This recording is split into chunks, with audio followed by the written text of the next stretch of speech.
All right, we're live. What's up, everybody? This is your host, Mr. Pibbs, and your co-host Xander, and welcome to another show of this and that, everything in between. Hope everyone's having a great day. So, before we start off, make sure you, as always, make sure you like, subscribe, and share the bit on our live. That let us know that you enjoy the show, and so we can make more content like this. If you want to join the live, make sure you click on the links at the bottom. They will let you jump in and give out your two piece. And we're always on the show on the air at 9 o'clock p.m. Eastern time. And if you're doing Central Time, it's an hour before that. I It's think that's not nine Eastern, 8 Central, 5 Pacific. that's it. And also, always, please check out our store, both on Twitch and on YouTube. We have some good deals going on.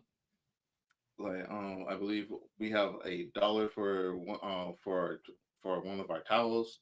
It was either a towel or I think it was a banner for one of for our this and that show.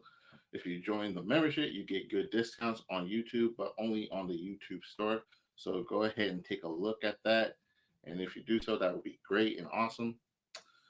And let's see what. Oh, and for the people that are watching on TikTok and Twitch, what's up? How's it going? Make sure you follow, share, and if you can, come down to YouTube so you can follow us on follow us on YouTube. Hey, how's it going? Yeah, Red Voice should have been coming in. How you doing, Donnie? So today we about to be talking about. Oh, real quick, I want to give a special shout out to Red Void, Liberty Twitcher, and Silly Emma from Twitch. You guys are some of our most loyal fans from the Twitch platform. I appreciate you guys that are jumping in from TikTok. If you look at the link on the bottom right, you see that you can click the subscription to subscribe to our platform on YouTube. And then, yeah, that's pretty much all we're going to get into for the moment. Today, we're going to be talking about the Gen Zs that are not getting employed or having difficulty with employment in our modern times. Mr. Pibbs, do you want to start off this discussion? Yeah. So for those that don't know what Gen Zs are, they're basically the kids after the 2000s. No, they're Right. not kids. So I mean, they are let me rephrase it: the generation after the 2000s. they're Uh, they're they're between 18 and 24, I do believe. They're little jitterbugs though, but they're between 18 and 24. yeah. He said his real name is Danny Red, Steffen. I hey, mean, that's not. Oh, that's Red Boy. Oh, look at that. yeah, So he but can't. He can't. he's on Red Voice Twitch. He went on YouTube and subscribed to it. Thank I was you. about to say that's I a good appreciate. name. I'm not Yeah, gonna knock it, but he came to us on YouTube. Hey, I appreciate it, brother. I appreciate it. And we still showing you love on Twitch, whichever platform you come to us on. We got it all over the place. If you end up joining the membership, because I remember that the how's your girlfriend, by the way, because I know that you guys made up. So I'm glad to know that y'all was doing well last time I talked to you. You know, make sure you tell her that the host of the show said what's up. Um, because this is the one from Romania. He's awesome. He actually comes. He's all night long. So we're like late night over in Romania. Well, early morning Romania. It's late night for us. It's early morning for them. So we were talking about the Gen Z. So Gen Zs are actually the I want to say between, because it's a 20-year generational thing. mm-hmm. So the Gen Xers, she's currently at my place right now. Sweet. That means everything is doing better. Awesome. But she's sleeping. Oh, shoot. We can't be too loud. Turn the volume all the way up.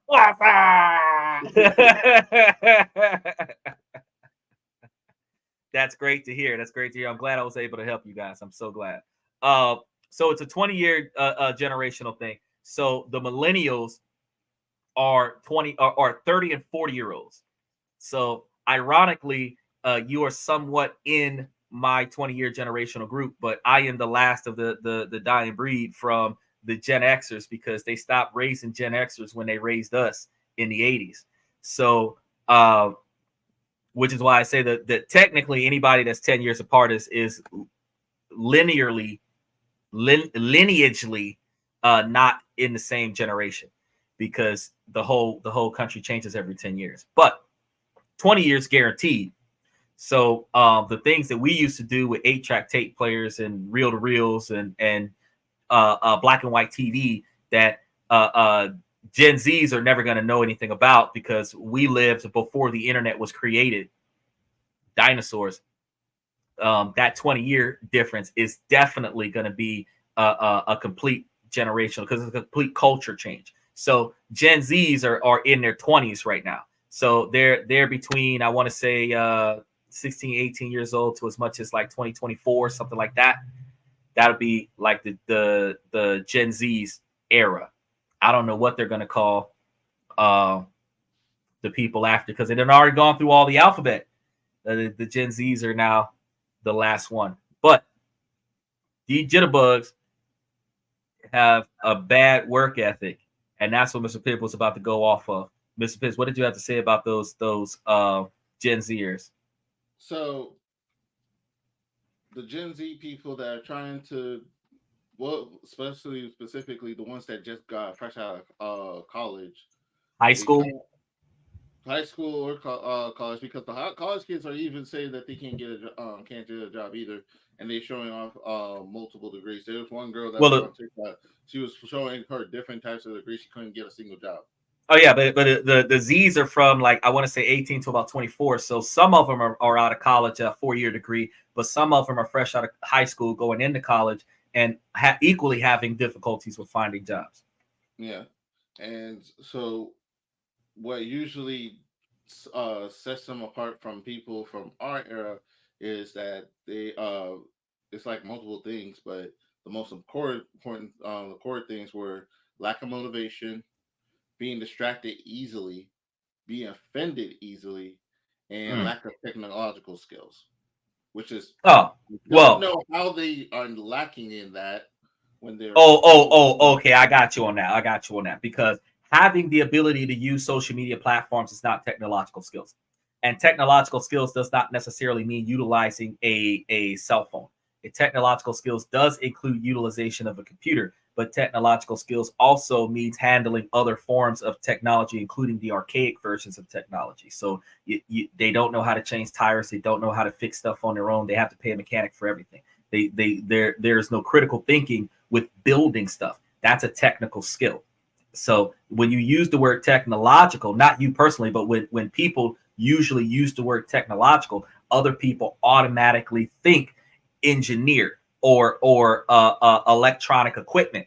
But not knowing how to use a jack, not knowing how to use a plunger, not knowing how to use a snake to snake out a drain, not knowing how to do basic skills that was once common knowledge, not knowing how to patch up your clothes, that's technical skills. Sewing up holes in your clothes, that's technical skills. Replacing a flat tire on your bicycle, that's technical skills. Not knowing how to do these things, the basic things to function in life, that's what they're saying. That these kids do not have enough basic skills to function in a perceivably dead-end job at a fast food restaurant, because you don't know how to cook, you don't know how to watch the timer, and you have a short attention span because they keep flipping through social media platforms. So you're not able to see the somebody sitting there looking at something for 30 minutes because TikTok. What's the longest video you see on TikTok? 60 seconds. So attention span. How long is an attention span? less than that. Exactly. From what we've seen on the algorithm, between 15 and 30 seconds. They're not even watching a full minute video. 15 to 30 seconds. So how do you think they're going to be able to cook a meal? They're not. They're going to pop the shit in the microwave and go play video games until the meal starts, until the meal is done. So that's what lack of technical skills is about. What else you got, Mr. Pibbs? So now I'm gonna tag. Another, and even more so, they have entitlement, poor communication skills, tardiness, low engagement, struggling to manage a workload. So which one do you want to start with first? The entitlement, the tardiness. Let's go with actually I'll make that one. Yeah, let's make this one first. Lack of motivation. So in their response for lack of motivation, they said, "Oh, this is not enough for me to live, and you expect me to bust my butt into to work till I die, basically." So that's going to be a two-part statement there. But so I can make it out, just not even be able enough to buy a house. Well, you're working at a place that literally everyone can do your job, can be replaceable. Have you done something that makes you replaceable? Don't get me wrong. You should get paid on what you're worth. You should be paid for your worth. Oh, but if you ain't worth shit, how you gonna get paid? On an entry level position. Because this is not like they've been there for 5, 6, or 7 years, like I and you have on other jobs. They've only been there for like a week, and they said, "Oh, this is terrible." So that is actually going to slide into the entitlement. That's actually talking about entitlement, because a lot of the Americans want to get paid top dollar, but top dollar is for maximum skill set and sometimes educational backing. You cannot get hired with no experience and no education and get paid max pay on that position, because where are you going to go? They hire you at base pay, and then they give you raises based on the improvement of your productivity. If they hire you at the top pay, there is no more promotions after this, especially if the top pay is above minimum wage. You're going to be at this pay for 20 years. But they feel like they don't want to get that base pay, or they don't want to do extra work because they got base pay. And before you continue, let me give a proper example about that. So let's say you're doing security and you're getting paid $12 an hour, and but people have been calling off, and you're busting your butt to you're making up the days. You come check in every day, and you haven't complained for 3 months, and you feel like you need to or deserve a raise to bump up your pay so you can keep on doing the things that they want you to do. Do you think that's deservable to, like, for asking a raise when you're busting your butt and you're making up the calls, making up the shifts that people call off or didn't want in the first place? Do you feel like that person's entitled to, well, at least have a chance to be asked, "Hey, can I get a raise? It's been 3 months. I'm long past the 90-day period of training." I mean, you have a guaranteed raise after the 90 days of training, but if you had already been on the job for like a year, and for the last 3 months you've been understaffed, would I believe that you would be entitled to a pay raise? Yeah, even not even like a whole dollar, like just up to like 25 cents raise or 50 cents raise. I got two answers for that one, and the reason why I got two answers for that one is no, you're doing your fucking job. But the other answer that I have for that is that if I am maintaining the productivity of multiple people, which is saving you money on labor, then I should be entitled to a pay increase, because you're not spending as much money on labor because I'm doing the job of 5, 6, 7 people. Does that make sense? Yes.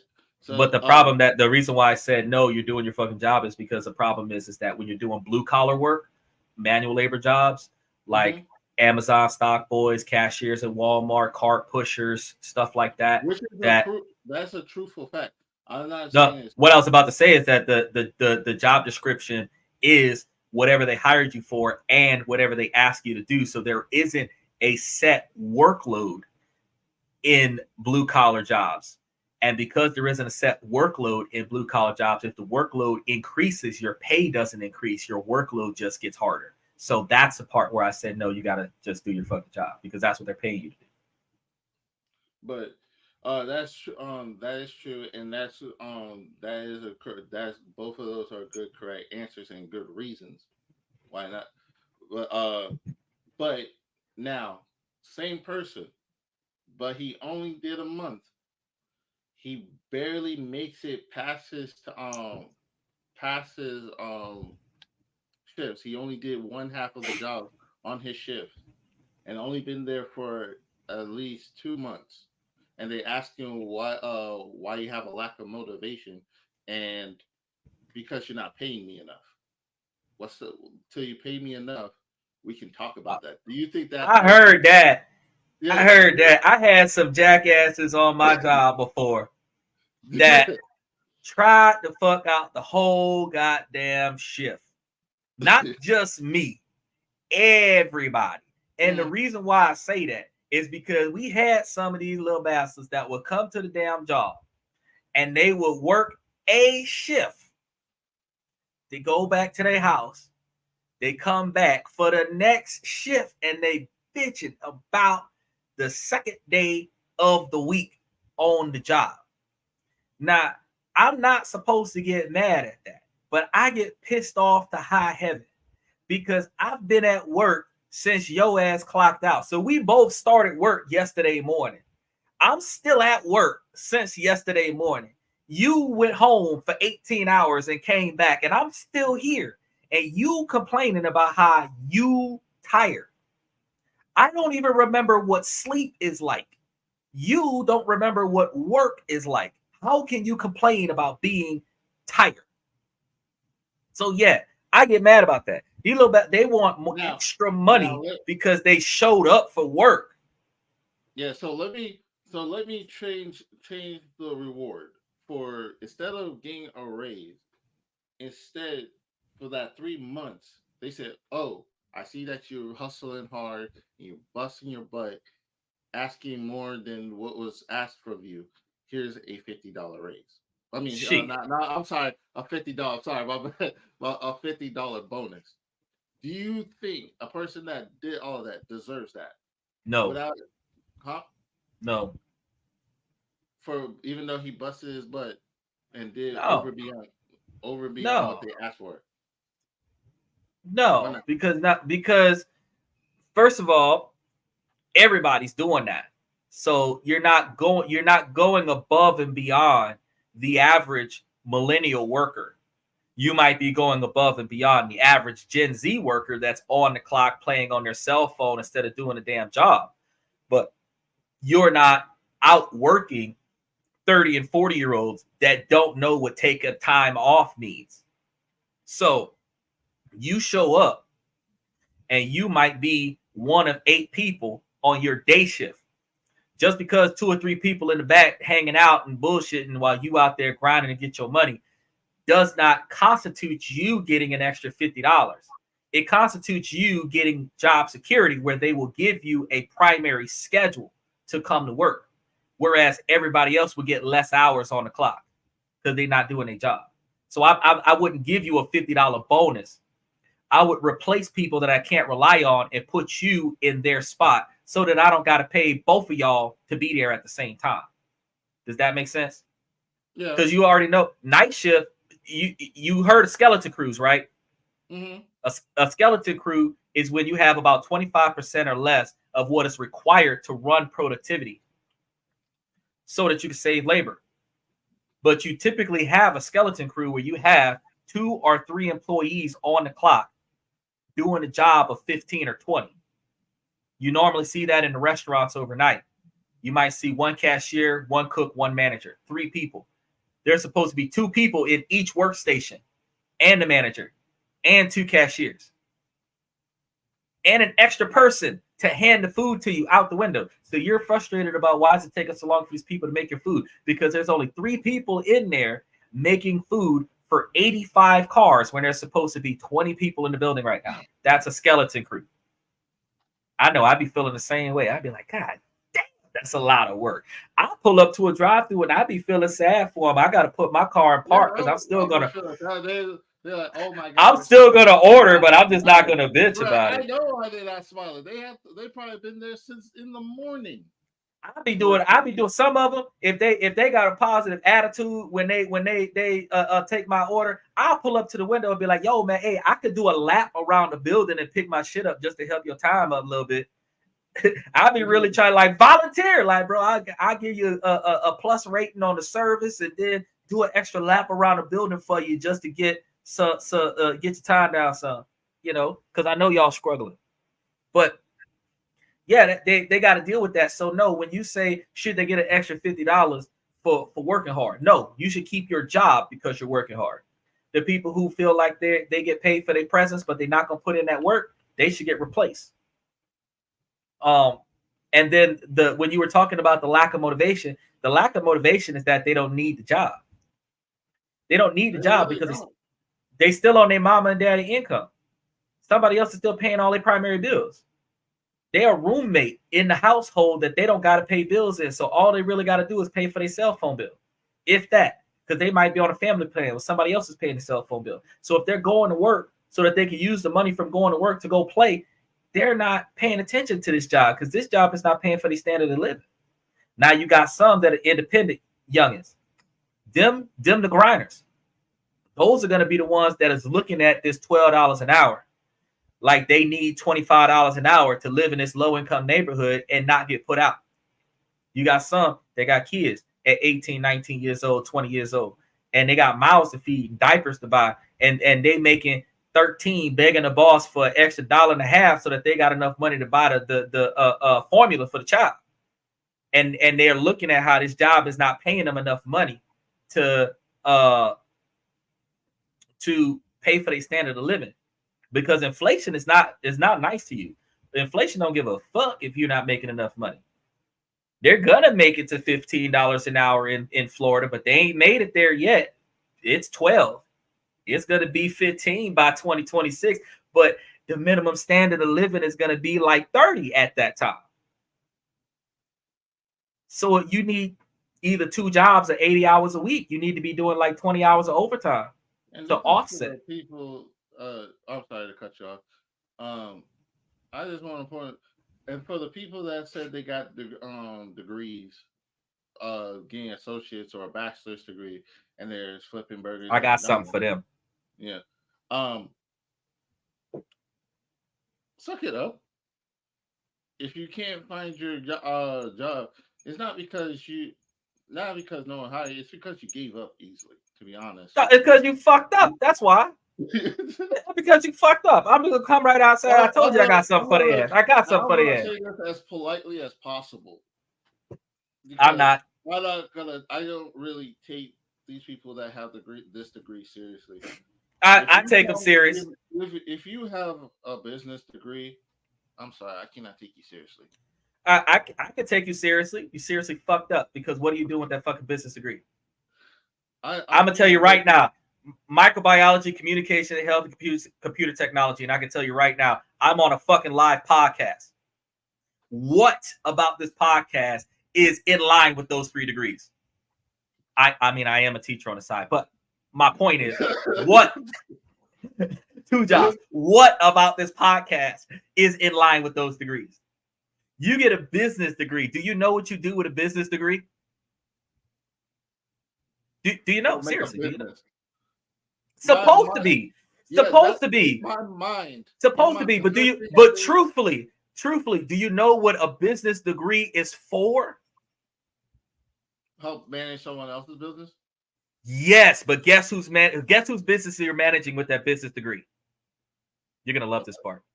No. It's somebody. But it's gonna be the one that you never would have thought. Guess where the business degree makes its impact. Makes its impact? Yes. Direct. Does that business have an indirect or direct connection to it? Direct. You ready for it? Go for it.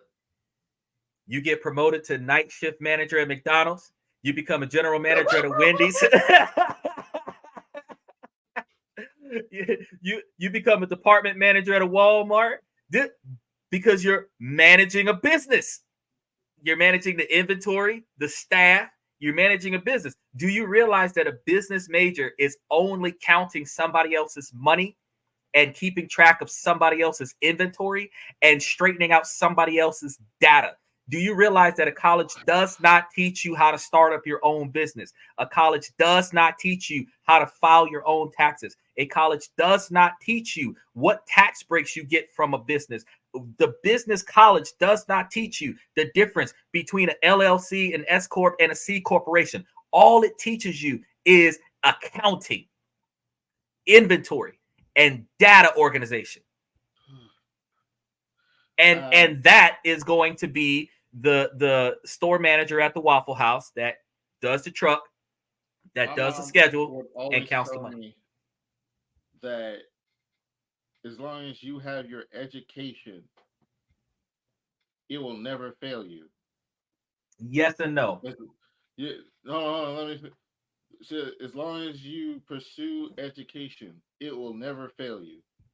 And my response to that. Now that part is true. Huh? That part is true. So let me tell you what I mean before you finish. Okay. As long as you have an education and you utilize it wisely, it'll never fail you because you have knowledge that there is another way to succeed. As long as you pursue an education, you will never be broke because that is a career student. As long as you are 3 to 6 credit hours, you don't got to pay none of that shit back. You can just keep getting student loans. Just keep getting student loans. Just 300 credits and still trying to get a bachelor's degree. You can just keep getting money.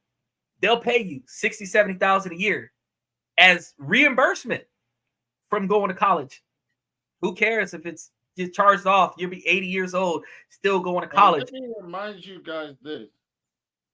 Skills are almost as equal as a degree. Oh, it's more important than a degree. Skills. It even says more important. More important because every good job requires you to have 2 to 5 years of minimum experience in that job and a qualifiable bachelor's degree to accompany the skill set. That's a plus. That is a bachelor's degree is a plus. To prove my point, when I got terminated from my job, I didn't sweat it. Even though I worked for so long for that company. Well, like 7 years? Damn near a decade? I had done things that was over and beyond, and I got rewarded for doing so. Oh, over and beyond. Look, y'all, he talking about over and beyond. This was one of the COVID workers. One of the people that was leaving his house during the time where they said you cannot leave your house because you might die. And he's going to work every day. That's not just over and beyond. Anybody who worked during COVID should have guaranteed job security for life because you kept the doors open when other people didn't give a shit about that job. Yeah, I'm not gonna say the job because the people they suck. That and the people that actually, because they still call me to this day, they still check on me. Wait, what? For what? Yeah, because some of them they were actually genuinely worried about me, and they were giving me some tips on to like. Are they Venmoing you some money? One did. Okay, that person you keep talking to. All the rest of them can kick rocks. All the rest of them can kick rocks. And plus, I still have an ounce of respect for that job. Nah, because they're gonna fuck around and try to get you to come back to work because they didn't fire the person that's the problem. Yeah, they do that. They do that. You be a return employee. You done got fired. Now they calling you back to cover a shift. You done got your job back because you done filled in the blanks. Bullshit. Yeah. That's the blue collar jobs. They were all worried about me thinking I'm not gonna get a job in this day and there. I'm like, dude, for one, I even said, for one, I'm not a Gen Z person. But for two, you had 2 jobs. So I mean, what are you talking about? He's not gonna find a job. 3. You had a second job already. 3 jobs. 3 because you got the podcast. So I mean, yeah, 3 jobs. But Yeah.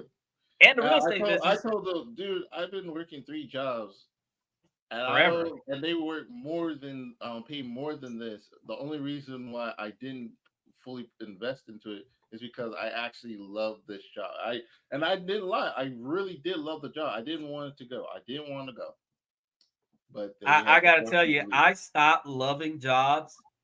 I think I was 17 years old, 16, 17 years old. I stopped loving jobs and it just started becoming something I had to do. And it was an interesting experience because I was in a job situation where I came into work early and I got fired off of this job. I just want to tell you this, but I got to tell you why I got fired because you're gonna love this shit. So I came in. I'm an hour early for my shift.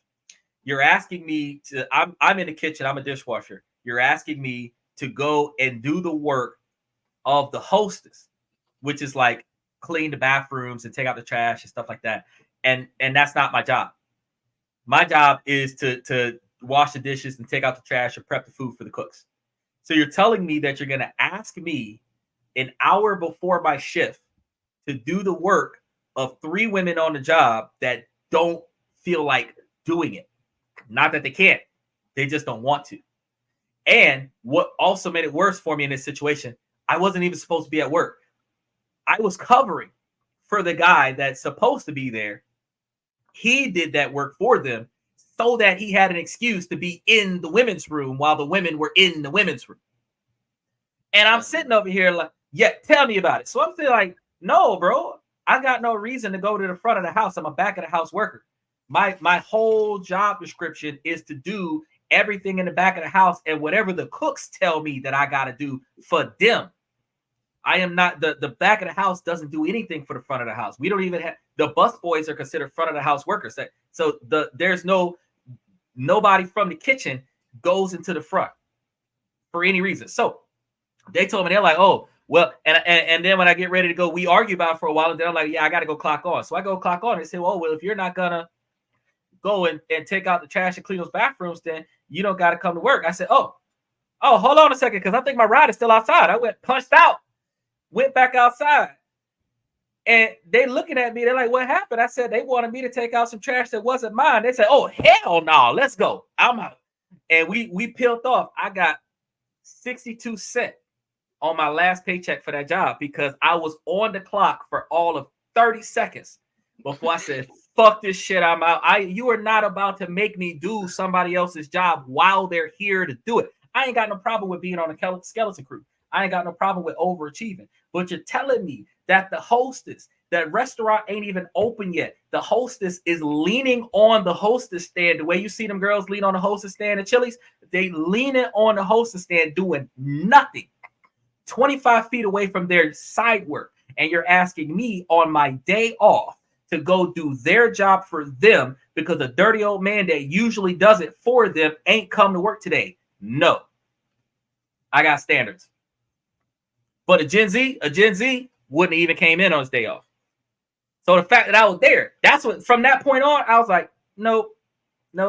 And I started developing the mentality that even though I have overly excelled work experience, when I go to work, I tell my bosses that you pay me for my presence and then you pay me extra to do stuff.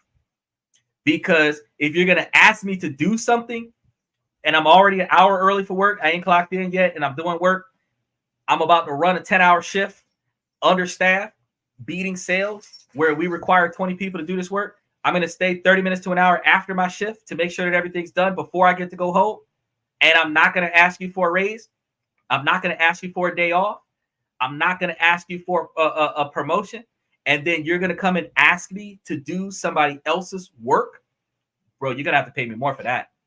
I'm already doing too much. My presence, you got all that shit because I showed up. You got all that shit because I showed up. Now you're asking me to do more?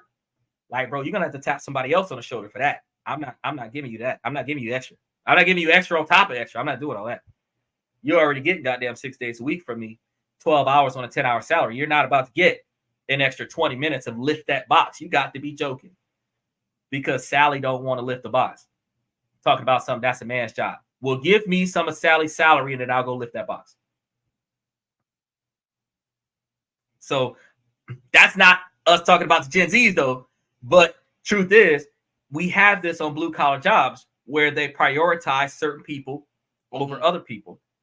And us millennials, we not put the Gen Zers was not putting up with this 20 years ago. And us millennials, we have a higher standard of expectations. So we are more flexible. But at the same time, when we realize that we're being mistreated, we start really putting our foot down in the most aggressive way, in the most inconvenient location. Because that conversation can happen in front of the customer. And now you got to figure out what you're going to do about that. But what did you have to say about that, Mr. Pibbs? So I was talking about skills. So long story short, they were calling me and asking me, "Am I going to be okay?" Oh yeah, I'm going to be fine. I'm not worried. They said you're not worried. No, why would I be worried about that? They're like, well, because you've been there for 7 years. Well, yeah, I've been 7 years. Oh well. But let me tell you something. I may have worked there for 7 years, but I've been working for, let's see, 10 years. Well, actually, plus 7, plus the other 2 years from my other jobs that I used to work. I was about to say you had to have been working at least 12 years, because I mean you only 31. Years. So 12 or 14 years. I have been working my whole life. That was not my first job. It won't be my last. You guys think you're not losing something, but you lost something. They lost something greater. I didn't lose anything. I'm still making money. I can, like I said, my other jobs were making me more money than that job. I only went to that job because I like the people that I worked with. I like talking. I had the best manager that I ever had. Actually, he's still the best manager I ever had. If he known they were going, because it went over his head. If he known that they were planning to fire me, he would have stopped it. He would have prevented that. He would put. He would have at least tried. He would try, but he didn't. But he couldn't at that time, and I respect that. It's not that he couldn't do anything. I could get mad and get pissed off that they kicked me out for 7 years. I was a little bit mad. Don't get me wrong. I wasn't mad. 7 years I put into that work. I did things that no one would do. I showed up where everyone didn't want to show up. I put myself over. I put myself, my own conditions, to the point where I was limping just so I could finish their jobs. But notice, as a millennial, that didn't qualify you for a raise or a promotion. That didn't qualify me a raise or a promotion. So when you asked me earlier, when you asked me that question earlier, should that Gen Z get a $50 bonus? That's why I said no. No, the Gen Z doesn't get no. The Gen Z was the one that only worked for 2 months and said he was lacking of motivation. Now, if I tell you, should that person give you should you give that person a bonus to incentivize them? I actually hired a worker one time, and I'm training them to do the job when I had that contract with the city. And I'm trying to teach him how to drive the truck and load the truck up and run the product back and forth. And the dude spent more time on the phone than doing the job. I actually had to literally tell him once or twice to get out the car to do the damn job so that the job can. So I'm working by myself. Like, I'm teaching you how to do it. And I got to keep telling you, get out, go get the product, get out, go get the package, get out. I shouldn't have to do that. Like your job is about to be driving this truck, loading this truck up, taking the product where it's supposed to go, dropping the product off, and then driving this truck somewhere. And this is a $50,000 truck. So you're going to be driving somebody else's $50,000 truck, and you spending more time on your cracked screen iPhone, update your social media status on the clock, thinking. And I was paying them good money. I was paying them the cheapest person on my payroll was getting $20 an hour. So that's what had me mad, because I'm paying you twice as much as minimum wage, and you playing on your cell phone. All right, he got fired that day. Was it the skinny one? Yeah, that's exactly the one. That we rushed. Oh my god. Yeah, he kept calling me. Oh, you got another job for me? No. So like real quick, let me just shorten the story. So So I told them that I'm gonna you're gonna hear me say I got another job next week because I did. Like I gave myself a whole week to just rest and just calm myself down and chill because I really was not in a rush to go work. And so you had a case of the Gen Zs. no, because Gen Z couldn't do what I did because Not like next week, I sent you them. said you said that you took an extra week off from work because you wasn't feeling like going to work, and I said so you had a case of the Gen Zs. Oh no, I just don't get me wrong. No, I'm making money. I'm doing those rides. I'm doing that work because I got to make my money. Because you didn't feel like going to work. You didn't feel like going to work like a Gen Z. You were like, nah, that's all right. I don't need a job right now. That's just next week, I doubled my work and I applied for another job because I still wanted to do more. It's not no harm in getting an extra job. It didn't take that long. It took 3 days for them to call me, say, "Hey, I saw your resume. You got a whole bunch of it." The first thing his word says, "You got a whole bunch of experience. I want that." I said, "Cool. I'll come to the interview." Show them my resume again. Oh, I already got it. Oh, okay. Because usually people don't. When you go now, chat. When you they print usually your go shit to now. the interview, they expect you to have your resume. They already have. Yes, they have your resume, but they expect you to have your resume. Yeah, They and want bringing they a will digital go copy on over it. your phone is not good. They will have you because they're gonna have you go over on your phone. You don't have to dress up in a suit, which is preferable. Yeah, You you should dress up probably in a suit, should. but At least a you can button down wear shirt, tie, and some a dress slacks. a dress down shirt, some jeans.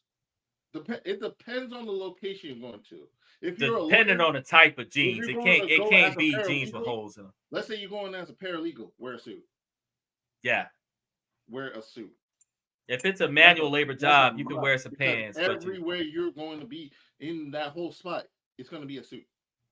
If they say you're doing desk work, wear a suit. wear a suit. Yeah. Now, the place I was going to was IT work. I got to wear a dress down shirt and some jeans because two reasons. One, I need to be comfortable, show them that I can dress. Right. Two, I know what the job asks for before they ask me for it because I've been studying and it was part of my experience. I will be sitting on the computer or I'm going to be out on the field fixing the computers and I have to have walkable pants. If I wear khakis, I won't be able to get around as much because they're tight. Aren't they? I don't understand. Like, how did the men become so dang bony that these Gen Zs is wearing these skinny jeans, so skinny that they print is showing, and that's the style, and they sagging with it. That's the point of why they wear skinny jeans so that you can see the print on their sides for the girls. Really? Yes. So you have to wear. So back in my day, I saw that out in a 70s movie. Really? They said, "Oh, that's why you wear the skinny jeans, just so the girls can see the print on your side." But we wore baggy pants, and they still saw the print. So how did your jump shrink? But you gotta remember, you gotta pull the pants so that they can see the print. No, we didn't. But for the skinny jeans, it shows the full mass. For those of us that are hung, it was just there. You was pitching tents. It was just there. You were like, oh, like, but we also had modesty. We had to try to cover it up. Now they're just like, yeah, look at my print. They're on soft, and all it is just boxers. It's briefs. It get yourself a yeast infection fucking around with that swamp crotch shit. Oh, yeah, trying to show the print, but you sagging with it though, so you're not really showing much of a print. Yeah, but for people that's going for an interview or they got a job interview, you gotta know what you're wearing for that job role. And we're gonna have to do another show about that because right now we're talking about the millennials, they trifling behavior, their short attention span, their we haven't talked about the gap. We kind of touched on the gap between wages and inflation, but we haven't talked about the fact that the millennials are quitting the whatever little bit of job that they got because they are trying to find more increased pay in their skill set when they have no skill set in a market that is actually replacing humans with machinery. That Now, for that, I'm gonna answer to that question. But to finish up, he looked at my resume and said, "Okay, I'm gonna be honest with you.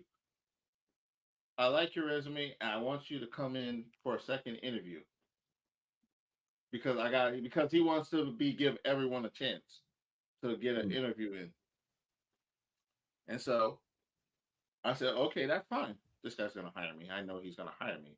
If he doesn't, oh well." Because I had two other jobs that were trying to get an interview, but I prefer this one because I need to learn more. I can add on to this will add on to more of my skill set. right. And so, fast forwarding, second interview, 4 people. One was young, and 3 were around my age. And then he gave us a full rundown. He said, "What? Well, I'm gonna get out of this job." I told him honestly, I want more skills. This will give it to me. I want to be able to get because the reason why I said that is because before in the previous interview he said he wants people that are willing to learn. And you need to pay. And if you get a second Keywords. if you say those things, if he says those things, you should say that in your next interview because you want to emphasize that you want to learn. Even if you said, "Oh, I could do this job with my eyes closed," cool. You're not going to get a job. I will change the way you do business. I've told that to somebody in a job interview before, and I've also told somebody because I'm that damn good. Yeah. So I got hired on the spot. And then once he finished, because he already liked me, we were already talking, and your interview should not be an interview. That's another thing. That's the difference between a person. Well, it shouldn't be an interrogation. No, it's got to be more than that. Your interview should. This is what sets you different. If you're a new person, they'll interrogate you. If you're a seasoned person, they'll give you a question here and there, and then they say, "Okay, you're on your own." Now, this is something you'll learn as you do interviews, like I have. Now, when you actually truly do an interview with the amount of years under my belt, it's not an interview. It's just a light conversation. It's confirmation because you already know. It's like you're talking to someone that they knew you all their life. So instead of them asking you questions like, "Do you know how to do something?" they would ask you about like, "When's the last time you performed that task?" And then you'll tell them a story about some of the tough times that you've had on the job and how you overcame those tasks. And now you guys are just shooting the breeze because you're reminiscing about previous experience as opposed to trying to use critical thinking to analyze or speculate how you would overcome that particular obstacle. So there is a difference there. When you have years of experience, you're not going to be interrogated or on a spotlight as you would in a situation where you have literally no experience, because you have to prove yourself when you have no experience. Like, how do I know that you're good at what you do? Because you don't. But I mean, if you put me on, I can point out 3 people you can let go and give me 2 of those people's salary, and then all of us will be. Everybody be happy because you'll save money. I'll make more money, and I get to learn stuff, and your productivity is going to increase. See, when you have that kind of confidence, like, yeah, I'm here to replace people. I actually did that. I walked on the job with that type of attitude. I'm like, man, I'm gonna come here and I'm actually going to replace 3 people, and then you're going to save money. You're going to get a big bonus at the end of the month, and then after that, you're going to give me a raise. And just as sure as I said it, he fired 5 people, and I got promoted. Because I told you so. After the 3rd person got let go, I was like, see, I told you so. Him, and him. I seen them when you were interviewing me. I seen their lack of productivity when I was basically interviewing you to see if this job was worth my time. And then at the end of the interview, you ask me, hey, you got any questions? I turn back and I smile. Did I get the job?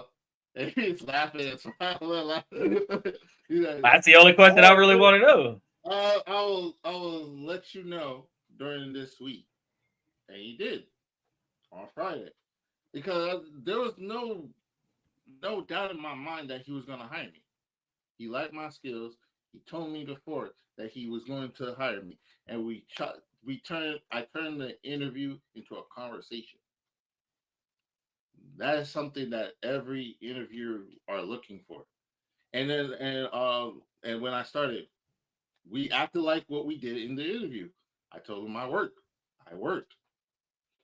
And then he was still teaching us, but he did it in a calmly manner, in a friendly manner, like how he did in the interview. It's the same way he's gonna show it to me when we were working, and right now we still have no problems.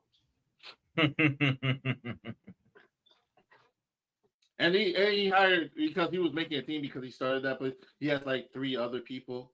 I haven't met the 4th person yet, but we're all working together and stuff, and chopping it is, which I like about doing IT. That's the thing. If you want to like get paid just on your work and negotiate your prices, then go for IT. If you don't want to be replaced to AI, go do IT. Study computers, because the internet, I don't know if you guys believe this, but the internet is here to stay.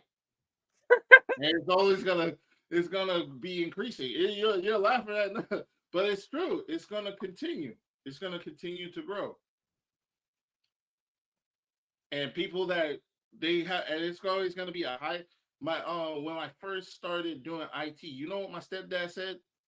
What was that? He said, "I'm not gonna get a job." Oh, of course. It's like, pursue this degree. You're not going to find a job. You're not going to get good pay. It's not really in that high demand. You're just going to be stuck. Well, you got to remember that he was around before TVs were a thing. So, I mean, when you start talking about the internet, not too many people believe that you can get a job on the computer. You can get I got multiple jobs on the computer. I literally sit in this chair 14 hours a day because I get paid to sit in this chair. I actually pay myself from this chair. I don't even have to go to the bank and cash a check. I direct deposit. Order stuff to get delivered they bring it to me. I don't even have to get out of the chair to get. The only thing I got to get out of this chair for is to take a shower and go to bed or use the bathroom. But if I had a lazy boy recliner, I wouldn't even have to do that. I could just stay in this chair. So you can actually get a job and run a good life and have a more freedom with your occupation, as well as building up more financial freedom by getting online based or computer based jobs, which is why getting technical skills is important. And unfortunately, that is going to be one of the things that going to college will help you with, is learning how to use a computer and learning how to look stuff up online. But I mean, any kid that has a laptop or a cell phone that has the ability to Google search random entertainment can actually Google search how to get your shit together as an adult. So, and that really we should have a whole web page about that, like just how to get your shit together should be the name of the platform, so that when people are ready to get their shit together, they can come to this and that and we can tell them all about it.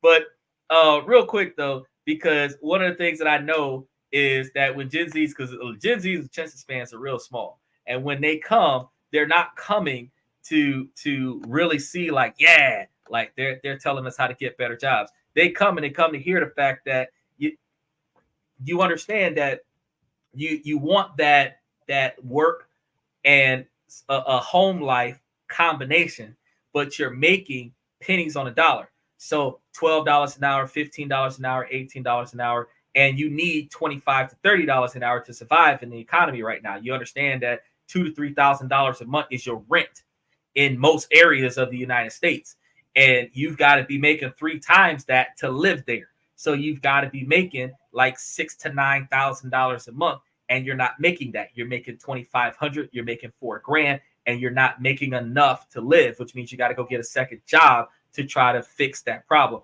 And it has always been an issue that the millennials had to never have a day off. They had to, even if they had a 40-hour-a-week schedule, they were on call on their days off to pick up extra shifts so that they could make extra money on the one job that they had. If they had two jobs, they had those jobs overlapping in a way where they would work on this job and then work on that job, or have half a day off on this job and have half a day off on that job, but they never had a full day off.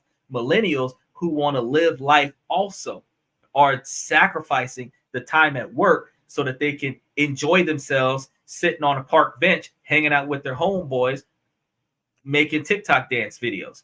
And then when it comes down to them going to work, because they're not used to having to work hard for what they need, they're complaining about the workload, but people are quitting as well as getting fired because half of the Gen Zs are not putting in the effort to carry the workload, and the other half of the Gen Zs that are putting in the work are quitting because they want higher paying jobs. But the higher paying jobs have a 5-year work experience. So if you start working at 16, a 5-year work experience, you will be 21. So if you just started at 20 working and you need 5 years of experience, you are not going to get $3 or $4 over minimum wage as an intro level job if you wasn't working in that field since you were 15, 16 years old.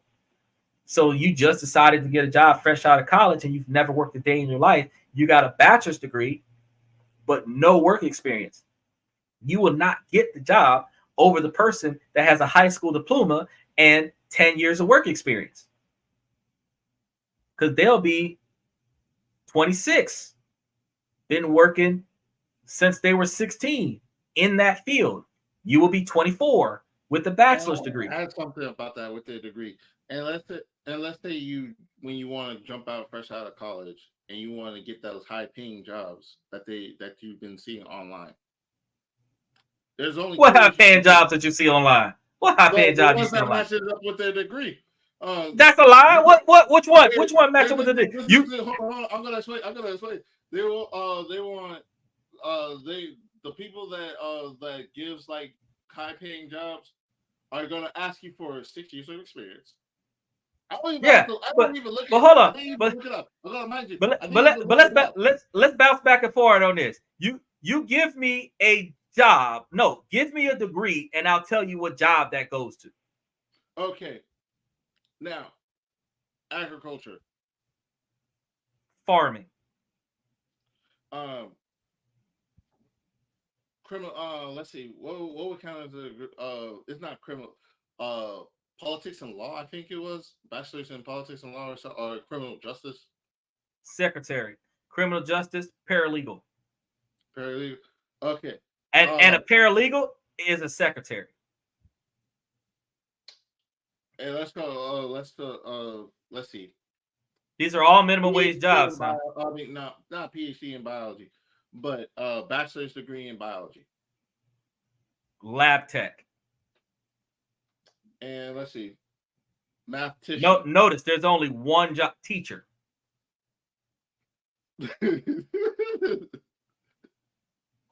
and those jobs. All $40,000 a year jobs. More than either a year experience or 2 years experience. But they're all $40,000 a year jobs. You might be able to take that bachelor's degree, but you have to take the bachelor's degree and get into med school and then get you a DO so that you can become a doctor. That bachelor's degree in biology does not qualify you to be a doctor in a hospital. So it just getting the bachelor's degree out of a 4-year institution, you're going to work in a lab as a lab assistant, not as the head of the lab, as a lab assistant. And let's say you wanted to go higher up, but you don't want those positions. You want to go higher up and go straight instead of a paralegal, you want to be a lawyer. Oh, you got to go back to college. Yeah. You got to go back to college. And here's the thing. You got to get a master's degree. Top of your class. Yeah. Well, and you got not to necessarily. Get a letter of recommendation That's what you need. You don't necessarily need to be at the top of your class. You just need to perform above average in your class so that you can get a letter of recommendation from your professor. Yes. And that's or intern. You can intern where you're working for somebody for free for a number of months or years, and then get a letter of recommendation from that person to get paid to work for somebody else doing the exact same job you did for free after you got your bachelor's degree. And introvert. I forgot to mention introvert. That and introvert. And you, like Xander said, you gotta do it for free. Some Yeah, of them don't even do paid internships. Paid internships are either minimum wage or below minimum wage. Yeah. Because you're a helper and you're sacrificing your wage for on the job experience, because your job field requires you to have a bachelor's degree and years of experience. So nothing in life is a slam dunk. I heard that been told to me, and I 100% believe it, because nothing in this life is guaranteed. You can be a TikToker or a Facebook person. If you're a woman, you can just be an Instagram model. Honestly, yeah, that's probably the quickest way for females.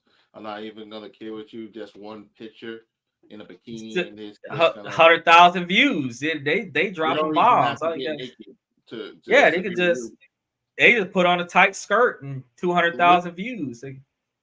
Literally, there was a police officer in Spain. Put on some leggings and do one of those TikTok dances. 500,000 views. I just watched the clip. She's from Spain. She's a police officer. You talking about the one from the game with the yellow shirt on? Yeah, with the tight pant. Oh yeah. That's like you look at her video. Her video's got like 1.6 M. She didn't have a social media. She didn't even post that. Some random person posted that, and then she got so many likes that she made her own Instagram, and they got her that she got like in one day 1 million followers. Of course. She's got prints in the front and prints in the back, and she walking around on the field like you. There's no crime happening, or no man is committing a crime in her presence with how thirsty these men are. They're gonna be staring at her. So outside of catching a case with her, they ain't doing nothing wrong in her presence. Ain't nobody gonna be out there trying to fight at the game, and they got her to stare at. There was one person that quoted the Tate brothers. And I'm like, well, listen here, bro. The Tate brothers worked hard for their stuff. Even though they're public enemy number one, they still grinded for their stuff. Are the Tate? Wait, who are the Tate brothers you talking about? Andrew Tate. Remember that was on Myron Show? That guy. See, I forgot all about them because they ain't on. They got banned off of social media, so I don't see them no more. They said, I still get a couple of his signatures. We're entitled to go and make ourselves rich, because that is something you have to go and work and grind on. Even they said you have to work at it. Well, see, the issue that I had with them was that they told you about the finished product, but they don't tell you how to get there. They don't show you what you got to do to get there. Oh, they'll tell you. They'll tell you if you join their course. That's what I'm trying to tell you. They're a gatekeeper scenario. So now they're making millions of dollars to give you information that should be common knowledge. So, I mean, that is the capitalist model: is you have to create something that people want and then make them pay you to get it. But I still feel like, bro, you shouldn't have to pay extra money to get this knowledge. I should be telling you stuff that you want to know, so that you even get our basic beta membership at $3 a month, so that you can get all of the inside scoops and details of certain things. Because I find something good, I'm gonna be putting it into the community chat. I'm gonna be putting it up there like, oh, hey, y'all, guess what we can do with this and this and this. I would be setting all that stuff up. But am I going to sit there and make a short for it to give it out to 200,000 people? Nah. If I got 200,000 subscribers that joined the membership, I might give it to them. But that's gatekeeper mentality, though. because in order for you to make money off of your knowledge, because knowledge is power, and it's one of very few renewable resources or non-renewable resources, because you can't regain knowledge like you can't regain time. Yeah. Control the But world. but to the point of my story that I said before, skills can get you somewhere. You years of working on a job can get you somewhere, but you gotta know how you can make it useful for you. I used all the experience that I gained over the time. Bad, and trust me, though my job experiences were way worse than the one that I did for for 7 years. They But were your a lot job worse. experience come from taking your ass to work and doing a job. So Yeah, some of these millennials that are thinking that they can find a better job because they've been working on this job for 3 months, and this will be the third time that they've quit a job in 2 years, and they have not had a job for 6 months, but they want to go and apply for a job somewhere else. Sir, you're not showing job stability. that's like asking Kobe, hey, can you pass it to the new guy so he can get the ball around and start shooting? Oh, He'll look oh, at you the new like guy that this. got drafted twice this year. Kobe will look at you like this and tell you, get the hell out of my face. I ain't passing to no one. You should be passing me the ball. Well, I mean, He shouldn't be touching the ball. He would say, hey, pass it to Kobe. Pass it to Kobe. And he'll shoot the ball. That's how he will tell him to do. I ain't even heard the rumor that he would hiss at him. He'd be like hissing, pass me the ball. If you didn't make the shot, he's gonna be on you. Like right on rice. And you're gonna be like, I need to pass Kobe the ball. at least Kobe will make it more than 50% of the time. He will force it to make it. Yeah, Kobe's shot rating is not 50.6%. Kobe be Kobe, making some there's no shots. I and T. And he's like, you're right. But there's an ME in that motherfucker. But truth be told though, Kobe grinds. Kobe gets it in. Kobe doesn't quit. And the thing is, when it comes down to your work ethic as the Gen Zs that are statistically getting paid 25% of working wage, the fact is that you got to get that work in so that you can get those years of experience so that you can go and get you a better paying job. But you're going to have to deal with the pay that they're offering you, because when you walk through the door with no experience, they don't got to give you nothing. You will have to acquire on the job experience first, and then use that on the job experience to go and apply for a better job. Now, one of the things that Gen Zs are going to be experiencing in upcoming years is, unless you have an engineering degree and years of experience in a tech job of some sort, you're going to find that the job that you've been working on for the past 5, 10, 12 years is now doing layoffs. Specifically, Amazon. If you work for Amazon, you know what I'm talking about, because the 200,000 plus people that lost their job this year, I told y'all in March that was going to happen. So when it happened, I mean, if you don't have a tech degree, you're not fixing those machines. You're not maintaining the software on those machines. If you were just like a stocker, you just put product on the shelf, you just unloaded the truck, and now they've got machines that's putting product on the shelf and unloading the truck. Your ass ain't got no job. And unemployment is only going to last you 12 months, and they're only going to give you 60% of your income. And by the time they're done, won awards in their business. that means you'll be the last one to get fired. But that doesn't mean you're not going to get fired. You're still going to be part of the layoffs. They say, "Oh, my job is unique. I'm irreplaceable." The highest paid employees are getting fired first because they're trying to save labor.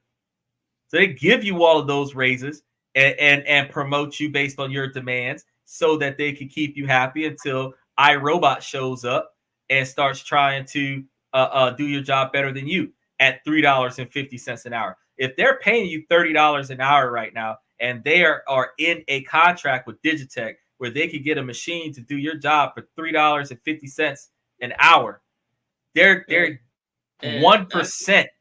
You're about to get fired, bro. You're gonna be programming your replacement. That's what it is. And if we're talking about statistics, okay, Resume Builder did a survey. 31% of hiring managers admitted that they avoid hiring Gen Zs. Oh, ain't nobody trying to hire them lazy ass song guys these days. Avoids hiring you guys. And the entitlement, poor communication skills, all those stuff I mentioned, they're the ones that said it. I didn't. And you know where the low communication skills is coming from? All that bullshit ass slang that they're trying to use to be cool. All this I don't know what you're talking about, man. The rizzing and all this other stuff. They just making up words. What the heck is a yacht? It sounds like a yacht with a G on it. It's a yacht. That's an ass. That's what that is. The only real word that they ever said is clout. Clout is actually a real word in the dictionary. Yeah, but they're not using it as clout. And he's back. Well, Steve, it's good to see you again, buddy. But, you know, you got to be over the age of 18 to jump into the show. So, I mean, I appreciate you in our green room. You can high five your friends because you recognized on the show, Steve. But, yeah, we're not going to put you up on a live stream, buddy. Huh? No, not Steve Jobs. If it was Steve Jobs, he would have been on the show. We have the ability for our fans to come into the green room, and as soon as I confirm that they're over the age of 18, that I can put them up on a podcast and they can join into the conversation. And when they pop up on the screen, I can see them. But if he hasn't even hit puberty yet, so I'm like, yeah, he's not. That boy looked like Macaulay Culkin, the first one, not the second one. The first one. If you want real proof that you want real statistic, 61%. These are the people that actually do hire Gen Zs. This is what they get. 61% say that they frequently late to work.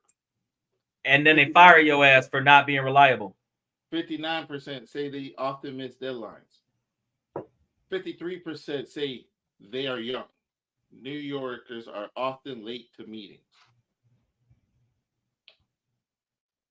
Y'all are not reliable. Less than half. That's half. That's a little bit over. That's over half and a little bit above half. Yeah. That's not even defendable. That's not sad. But they're not dependable though. But where do you think they got that mentality from? Oh my God. Where do you think that lazy? Nope. That is upbringing. The ability to be lazy as fuck and get whatever you want comes from your upbringing. Because millennials and Gen Xers, if you wanted something outside of your bare necessities, your parents told you to take your ass out there and go get you a job and get it your damn self. You want that new Pokemon card? You want that new Nintendo 64? Because that's what we had back in the day. You want the new regular game, the regular Nintendo game thing?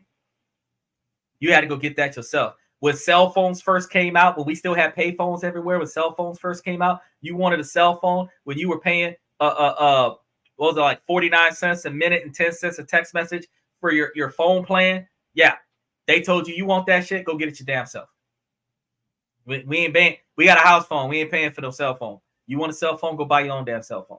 Now they're buying 3-year-olds iPhone 15s, and the iPhone is a damn good babysitter. They just put fucking Blue's Clues on it and got the little boy sitting there rewinding the show and everything. Baby don't know how to talk, walk, or change his own diaper, but he know how to unlock this iPhone and start playing Fortnite. You got to be careful what you're doing on Fortnite these days, bro. You got to be careful because you might get a griefer that turns out to be 5 years old. Boy ain't old enough to go to school, but he's like the star player on your team in Apex. Like, that's what we got going on right now, which is why when Project 2025 comes out and they put all them little bastards in the goddamn military, guess what's going to happen to our country? It's going to get better. You know why? Because they're going to take all of the little badass gamers and put them in another country and let them defend our country on the front lines with their gaming skills. Oh my God. And what's going to be left? What's going to be left? Machines and women running the country. Because the men are going to have tech degrees. The men are going to be engineers. The men are going to get the hard, dirty job that breaks your spine and requires you to get disability after a certain period of time. The everything else is going to be robots and women. Hard stuff will be done by robots. Humanities jobs are going to be done by women. Backbreaking labor like oil refinery work, men. But them badass Gen Zers and the generation after them, military. Well, let me tell you guys about my generation. When I was going to school in high school, going to school, everyone had the newest stuff. Because they mama paid for it though. If I had a Game Boy Color, they would have the Game Boy Advance. If I had a PlayStation, they would have the PS4. What grade was this? Because I had my first car in the 8th grade that I bought myself from working overnight in a restaurant, making $4,000. I was making $1,250 a week back in '96. When was it? When did the PS3 came out? I think that PS3 came out when I was in the 6th grade. In the 6th grade, everyone had. So that was early 2000s. Yeah, early 2000. So in '96, when you were 3, in '95 when you were 2, I was making $1,250 a week, cash money. Bought my first car by the time you were 3. I was driving to school in the 8th and 9th grade by the time you were 4. And by the time you were 6, I had to bought 3 cars and a motorcycle. And the kids of your generation were having their parents buy them a Nintendo Switch and a Nintendo Advance. Do you see the just that in and of itself, the direction shift in the intent of the youth? Because when I was 13, 14, 15 years old. Huh? How old were you when you got your first job again? 9. And I got my first car at 15 that I bought by myself. At the age of 9. I couldn't get a job until I was in college. And I was doing study work. Right. So you were given everything that you needed until you went to college. I had to go out and hustle to get stuff until I got to college at 27. And I had to beg them it's not like just get. I had to beg. I had to make deals with my family. Say, hey, if I get this such and such, great. I had to pay my mama's car insurance and put gas in her car so that she could drop me off at school. Yeah. I got tired of doing that, and I went and bought my own car. But I wanted to go So I'm at freshman year prom in high school. I was like missing like when everyone was getting the new consoles and the new games and stuff. I couldn't get that because one, I couldn't ask my parents all the time, hey, can you buy me that? Because I knew in my they don't talk about it, but I knew we were not making as much as I had rent to pay, so I couldn't get it. Yeah, I'm sitting over here like, man, I was fine with playing with my PlayStation. When the Sega Genesis came out, I was like, yeah, I want that, but the rent's due. And when kids were talking about the games, I was like, yeah, that's good. When everyone's talking about GTA and stuff, I'll be like, yeah. I was the last one to get GTA back when they did the playthrough in the magazine. So I got the magazine before I could get the game. The game was out so long. Yeah. Somebody played the game, took pictures of the game, and then wrote an article on how to beat the game before I could afford to buy the game. You know how disappointing that shit is? I didn't even caught up with everybody in games until after COVID. That's how long it took me. Wow. To finally get a job so I can get a console that I can play up-to-date games. Well, you're technically not up to date because you got to get that new Xbox and PlayStation. I'm thinking that's only because if I want to or not. That's the thing. That's if I Oh want no, to. you want to because you want to get that GTA 6. But Oh yeah, that's like the only we're definitely getting that. that's the only reason why you will be getting a console. Now I swear to God, if they lowball us and say, "Oh, we're gonna push it another 5 years," I don't know about 5 years, but I mean I if they push it swear, to the community 2026, will lose it if they I say, don't think so. "Oh, they lost it in Helldivers." Yeah, but that was Helldivers. You're still getting DLCs in GTA 5 and the People are GTA. looking forward to GTA 6. They've been Yeah, asking but for it. if they're There were offering rumors the for the the that the game. the reason why it would probably be more acceptable for them to delay production for another year is if the moderators are going to find a way to make it less expensive for the user and still provide the high quality gameplay and all of the downloadable content. Because right now they're talking about you renting it for $50 a month. So you're not actually, back in the day, you used to buy the game for $70. It was $69.99 at a Walmart. You would buy the game and then you would play the game. Then in like 2015, it was $69.99 plus the $30 worth of DLCs that you would get at random from your online game pass. Now in 2024, they're telling you that GTA 6 is just $49.99 a month. They're not saying, oh, buy the hard disk for $150. They're saying you're going to buy GTA 6 online straight up $49.99 a month. So it's gonna take you 90 days to get good at this game. You would have paid $150 plus taxes, and you're still paying for this game. And most adults work 40 hours a week. You are not putting 40 hours a week worth of gameplay in a game that you're paying $50 a month to play.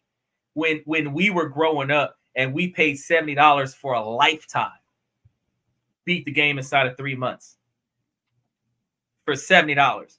And now you're telling me I got to rent it for $50 a month. And then if I stop renting it, I lose access to it. That's bullshit. I might want to go back into the archives and pull up one of them games I ain't played in a long time. Like you're doing throwbacks of San Andreas. I might want to do a throwback of GTA 6 when GTA 7 comes out. And if I ain't paid for the membership, I can't. That's bullshit. But if they was to say, well, we're going to release it in 2026, but when we release it in 2026, it's going to have a cheaper platform where you can actually like at least get the main story mode for a reasonable price, and then have the membership for the online gameplay at like $20 a month or something like that instead of $50. That would make a little bit more sense, where all of your DLCs are free because you're renting the game at $20 a month for online gameplay. That would make a little bit more sense. But for anyone that doesn't already have a new Xbox Series or a PlayStation 5, you're still paying $500 for a game console so that you can spend another $150 for the game so that you can rent the online gameplay service for an extra $20 to $50 a month. The Xbox is if you want to just play a bunch of free games, you're better off playing on the Xbox because they usually on the Game Pass they have more freer games in the newest versions. But the GTA 6 payment style is not going to be freer on Xbox than what it is on PlayStation because it's going to be a multi-platform gaming system. Oh, the newest ones, yeah, they won't. But if you give it like Xbox is going to give you points. Xbox will give you credits. GTA 6 is going to be on the Game Pass. Huh? You're going to see if you give it a year, you're going to see GTA 6 on the Game Pass. Oh, you're gonna see GTA 6 have I actually believe that what was already stated is that the Game Pass is mandatory for the online gameplay already. That's why you're renting it, the $50 a month, because you're gonna have to have the online pass in order to play the game online. So you're paying $50 a month for that. So you still got to rent the game through the Game Pass. You might get a discount because you have the Game Pass, $3 to $5 discount because you have the Game Pass, but you're still renting the game for online gameplay. And the bulk of the best stuff that they have been leaking for this game, all the stuff that everybody wants to see on this game, is all online gameplay stuff. It's not the story mode. It's not the basic storyline. It's not like GTA 5. They're not bragging about the heist mission or something like that. They're talking about all of the PvP, mass multiplayer, online gameplay features that you will be paying for, which is what's taking GTA 6 so long to come out, because it will replace the GTA 5 platform, believe it or not. Because everybody that's playing GTA 5 is going to start playing GTA 6. So GTA 5 may as well very well go offline outside of the fan mods, where they have turned GTA 5 into Second Life. Like, they're literally hanging out with their homies on a gaming console, doing drive-bys on their ops, picking up their girlfriends, hanging out at the house, playing video games on the video game. Okay. And this is our Gen Zs. And then you wonder why they can't keep a job. They're going to work on the gaming console, but they're missing a day from work to play that on the gaming console. This is our Gen Zs. That they're playing San Andreas to work out at the gym instead of going to the gym, but they have a Planet Fitness gym membership. They have a whole life in there. They have a whole life in the game, right? Apartment in there. They got a girl. Dude went to jail, and his girlfriend is playing his profile till he gets out just to keep his stats up. And they're saying that's loyalty, because she's playing his video game account until he gets out of jail. That is crazy. Right? This is our Gen Zs now. 23, 25 years old. Well, that's to be fair, that's kind of shows of loyalty. Is it though? She said, I'll be waiting for you, babe. While I'm doing it, I'm boosting you up so you can get those good convertibles out there when you come. No. I'm playing your video game while you're locked up. That does not say I'm loyal to you, bro. That's like I'm driving all your cars while you're locked up. That's like saying I'm living in your house while you're locked up. That's not loyalty, bro. You're benefiting from the shit that I created before I got locked up.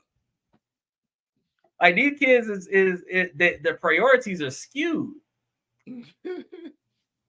I mean, she can have a boyfriend on the side, but because she playing your game while you locked up, that's loyalty? No, bro. She probably cheating on you with the guy that got you locked up. Somebody had to snitch. But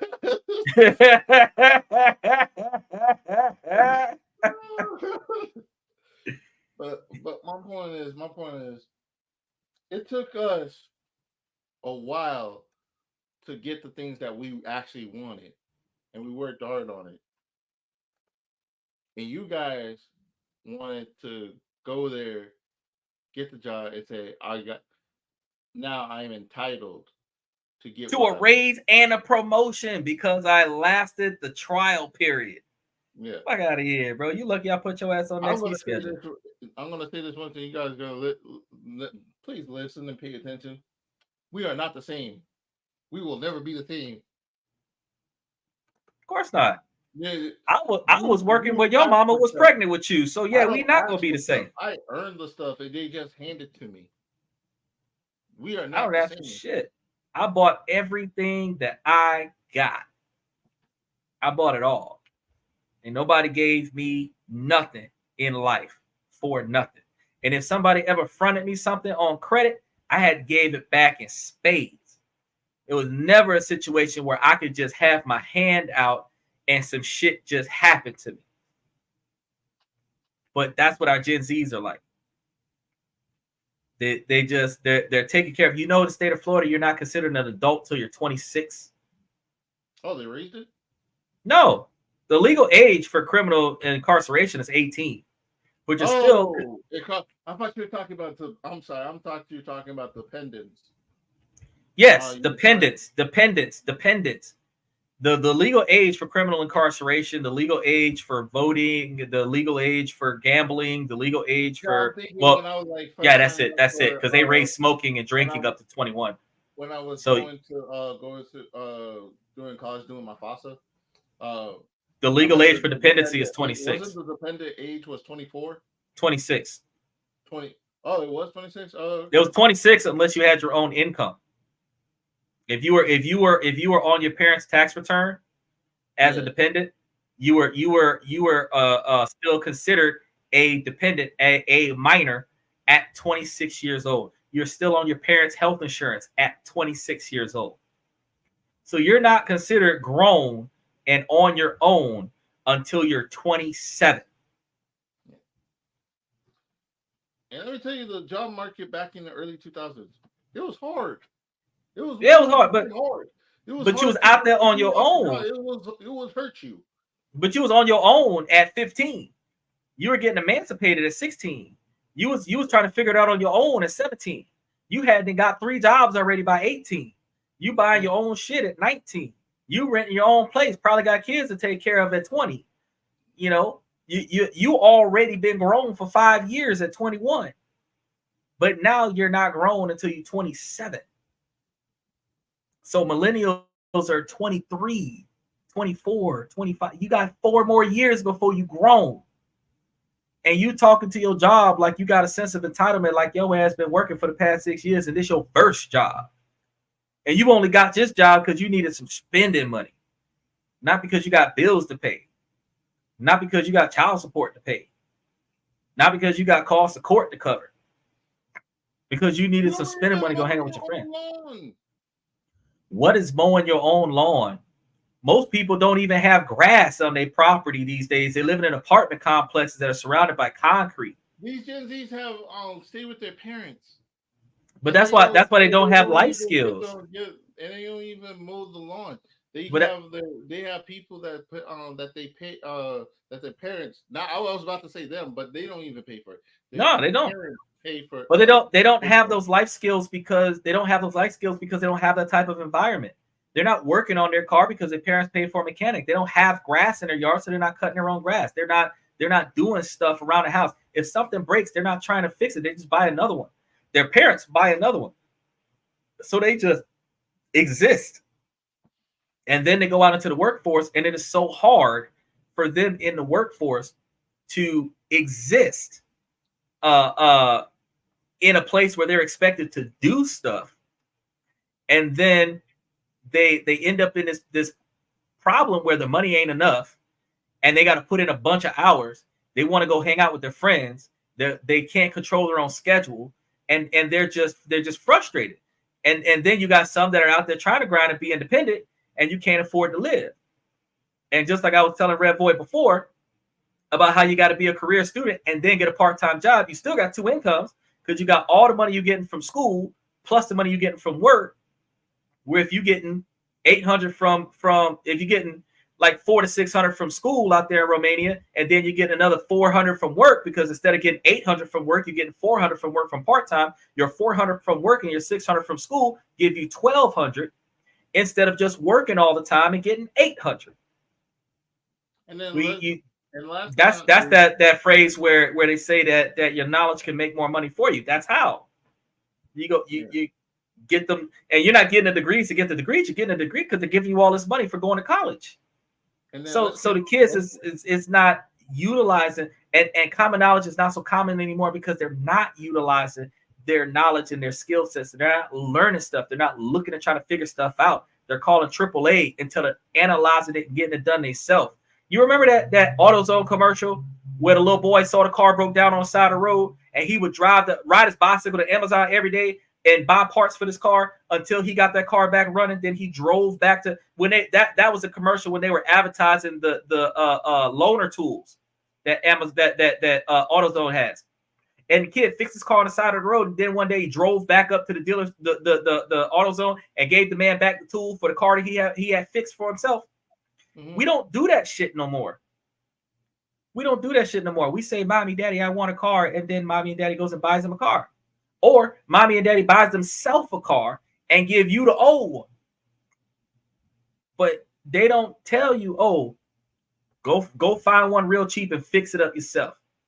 I'll be mad as the hell when their parents buy them cars. I'm like, Oh yeah. How you ungrateful ass is gonna be sitting over here complaining about the fact that your mom and daddy bought you a Nissan Maxima or a Ford Focus, or a Chevy Cavalier, and you're I didn't mad. get a car until I was 25. Yeah, That's when I got my car. That's when I got my first car.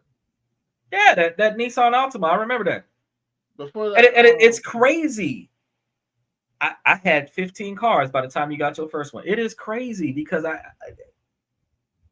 the generations changed, and now you're gonna see that you got yours at 25. The first Gen Z car that they got for themselves is gonna be in their 30s, and that's because their mama and daddy is gonna buy their car and fix their car, and the insurance is gonna replace their car until the car has no value. The first car that they buy for themselves is going to be the second or third car that they have in their life. Real quick, I also want to point this out. Your mommy and daddy's money, they're doing the stuff we do wanted to do. Exactly. To get that money. You tell you like it's not going anywhere. Your parents helped you. They gave you the biggest handicap of life. So they didn't help you, they hurt you. For you.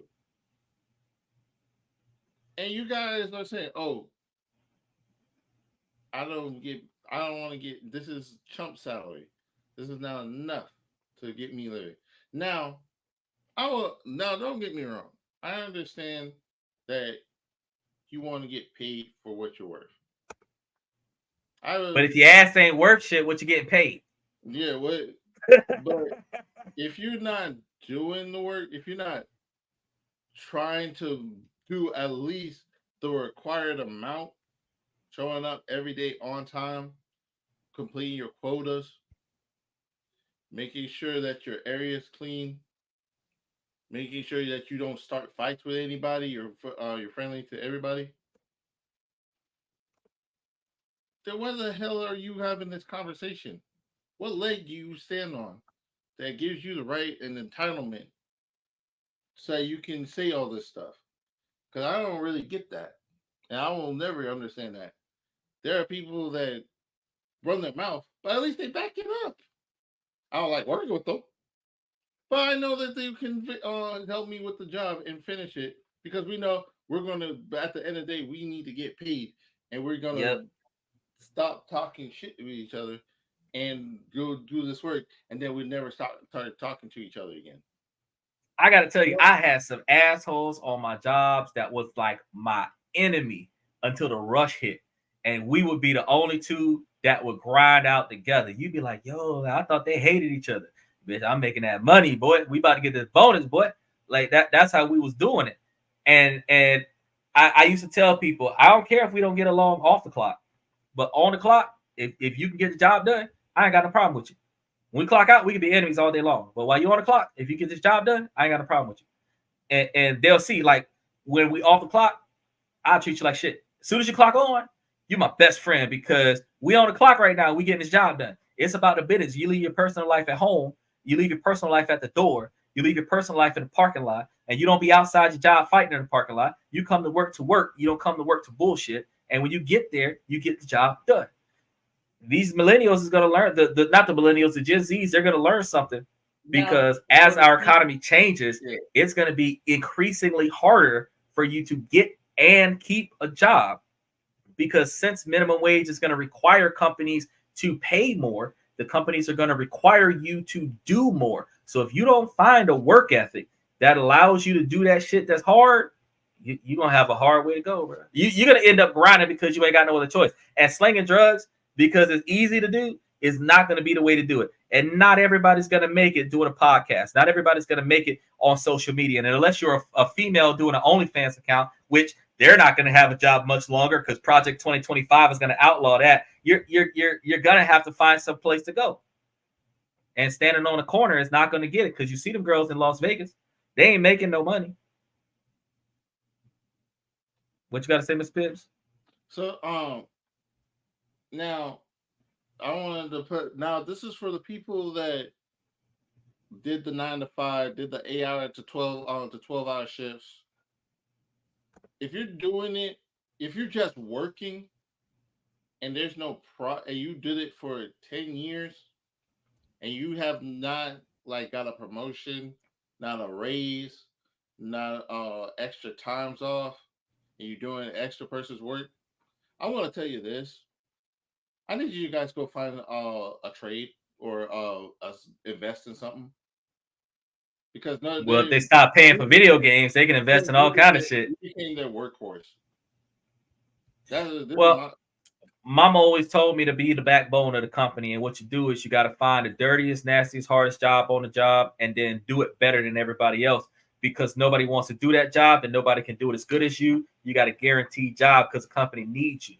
In those situations, you're able to make your own schedule and come whenever you want to. But what you want to do is you want to come when the job is at its hardest, and you want to leave when the job is at its easiest, so that you're not wasting your time on situations where you're not needed in a rush, but you're always there when they really, really need you. It puts you in a position to control your schedule, but it's going to make you a workhorse. You're going to be a workhorse, but you'll be top pay workhorse in that position. It doesn't guarantee you a promotion, but it'll get you the maximum hourly wage salary that you can get. And you'll be able to say, I'm not coming in on Tuesdays and Thursdays because those that do it and they're liking the wage that they got. I respect you. Oh no, that just gets you job security. That's it. That just gets you job security. But the first time you curse at the wrong person on the clock, you still ain't got no fucking job. So yeah. But if you trying to move yourself up, I'm gonna be honest with you. It may not move you up because you do the job so well. They want to keep you there. Yep. And pass it on to the next person. So that's why I said to invest in something. Go find an investment. Or if you're really, really cool with your boss, sit down with them and say, hey, yo, I've been in this company for such and such years, and I really want to try to move up because I love this company and all that stuff. What I gotta do to move up? What do I gotta do for you guys to see me so I can move up? Go to college, get a bachelor's degree. And other times they said, nah, you're not going to move it. You're going to be stuck here. Yeah, you're going to be stuck. Because there's two things that's going to stop you from getting up there. Three. There's a third, and not too many people know about the third. First problem you're going to have. In order to go into a salaried position, you got to have a degree. So business majors, manager of a company. Like a salary, the base level salary manager. That's what you're getting for a business degree. So a 4-year degree in a business major, management. Okay. Then you have to have no negative criminal history. So anybody who's gotten arrested, got a felony or a misdemeanor in the last 5 to 10 years, for even if it's insignificant, you're not going to get promoted. Then the third thing that people are starting to find out, but they're finding out at the last minute, your credit score. If you owe a lot of people money, they're going to feel like you're going to steal money out the safe. They're not going to promote you. So if you can't manage your own money in your own personal life, you can't manage the company's millions. So they're not going to promote you to a position where you got to count their money. And that's the last, the very, very last. Yeah, nobody knows that. Nobody knows that. So fucking up your life, fucking up your money. Like network as hard, and I only found out through Monster.com. They tell you that they check your credit score. I didn't even know. I'm like, how do they check our credit score? You can't Amscot. You can't get a job at Amscot if you don't got a 650 credit score. You can't work at a bank as a bank teller if you don't got good credit score. 620, 650 credit score. Yeah. The person that is cashing your check gotta have good credit in order to be standing there getting paid close to minimum wage to cash your check. They're not balling.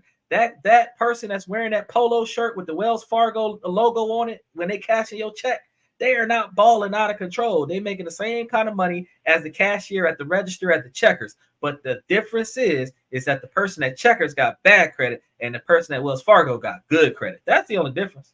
So one is working in the AC and the other one's working in the heat. One's counting money all day and the other one's lifting boxes all day. That's the difference. But they both still making about the same amount of money.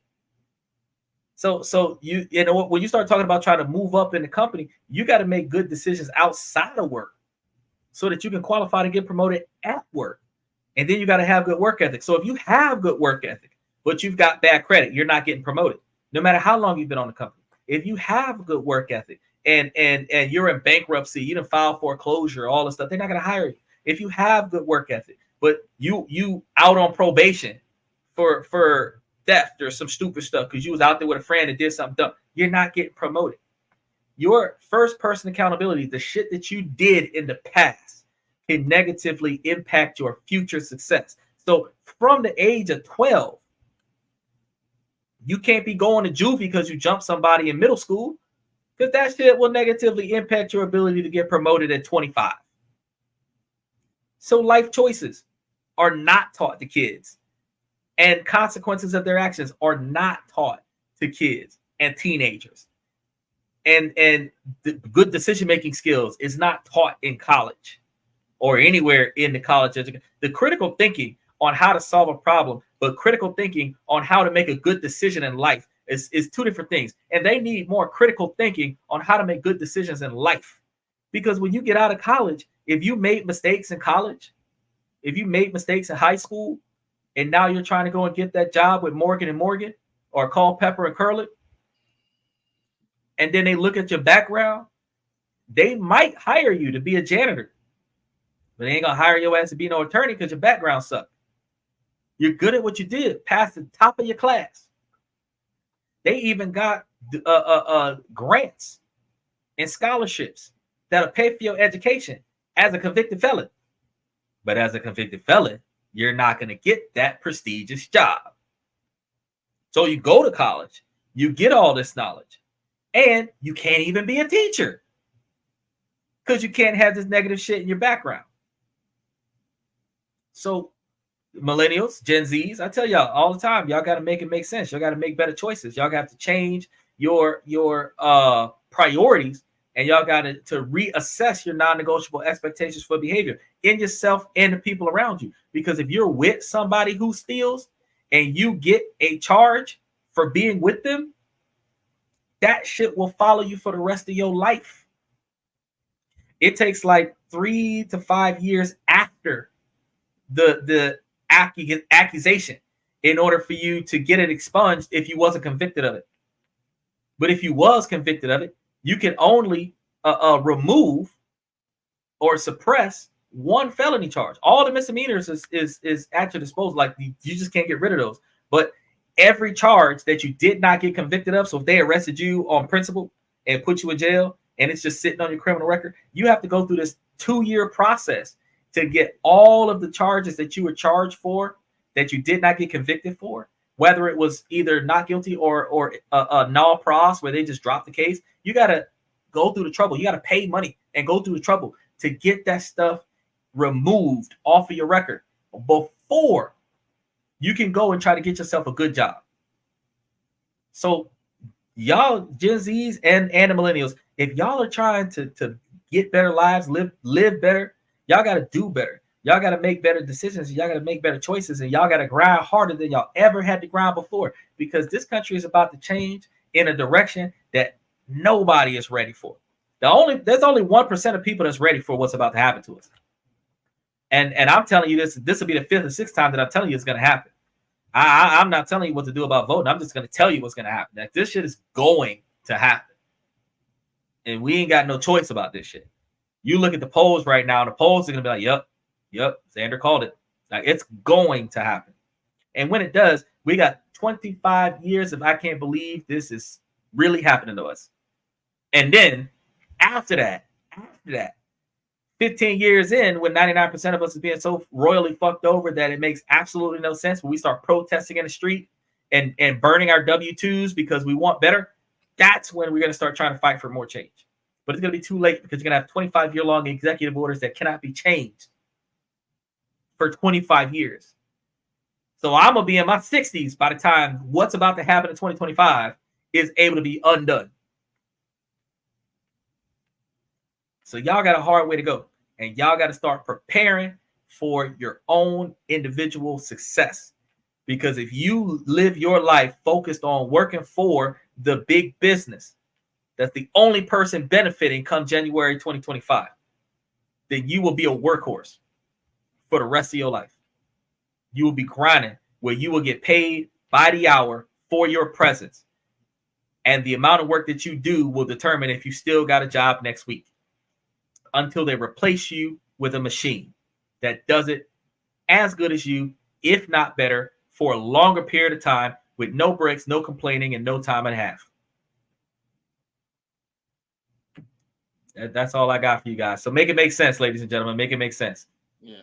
And then I got one last topic, then okay, we'll finish up, wrap it up the show. And this one, it will forever elude me. Becoming offended easily. Oh yeah, we didn't talk about that one. How the hell are you going to be offended?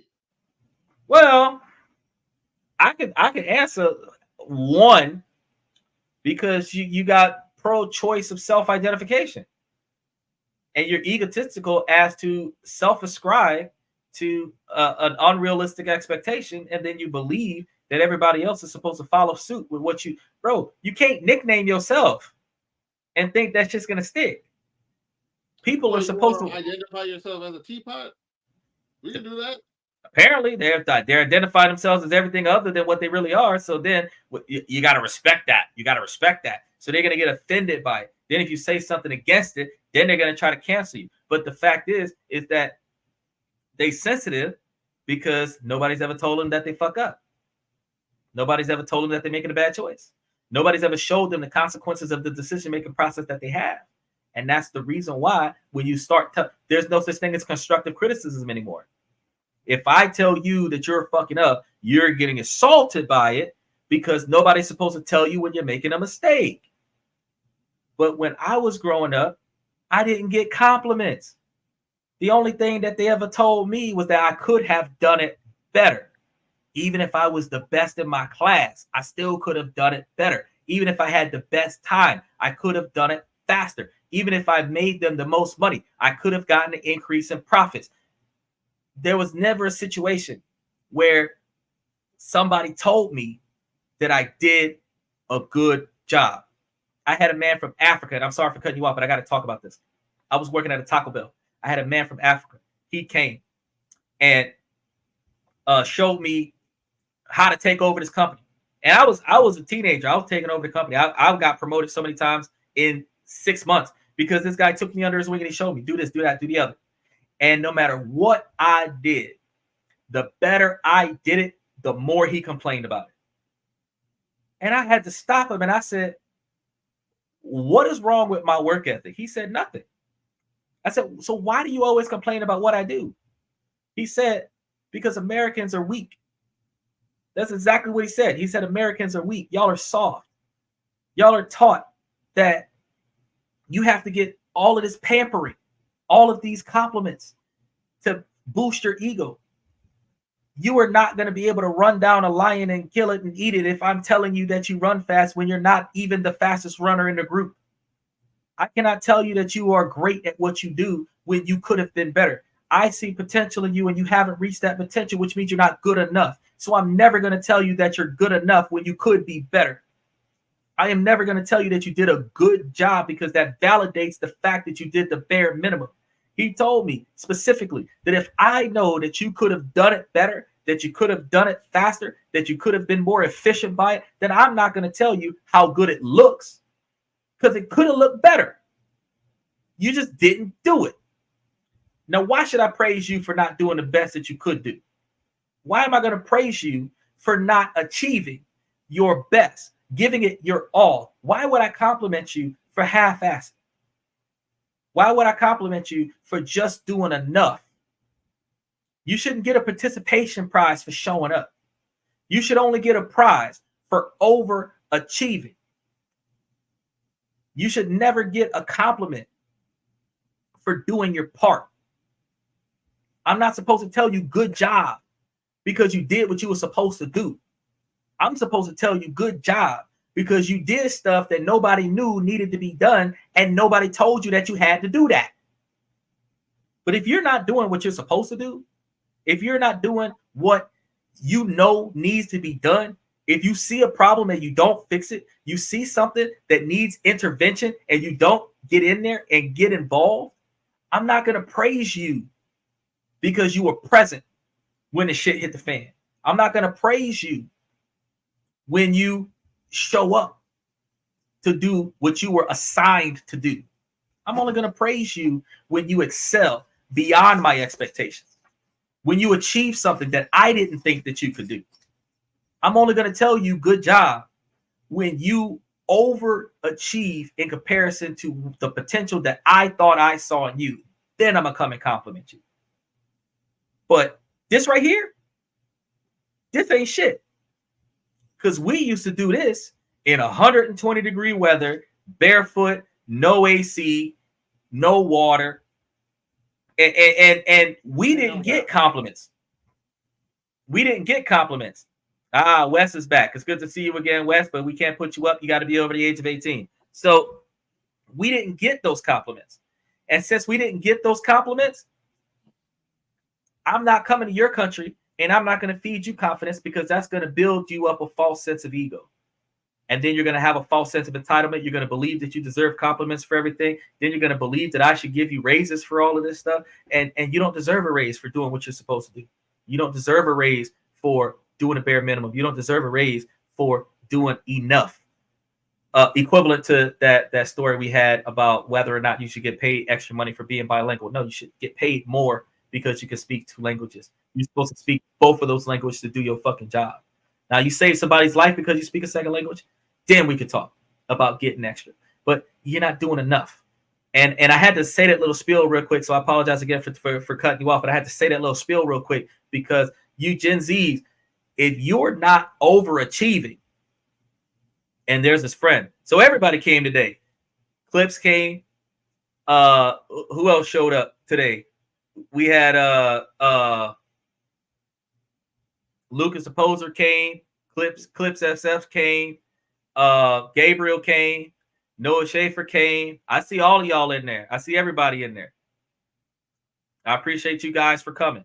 But you Gen Zs, you millennials, you young bucks that are coming to call yourselves being men, calling yourselves to being grown, and y'all are not learning from your elders, and y'all are not learning from the hard work and dedication of the people that came before you, and y'all are not applying yourselves, y'all are not going to make it. Y'all are not going to survive. Y'all are going to be underneath a cardboard box, underneath a bridge somewhere by the time you're in your 30s, living off of somebody else, being talked to like garbage because you're not achieving for yourself.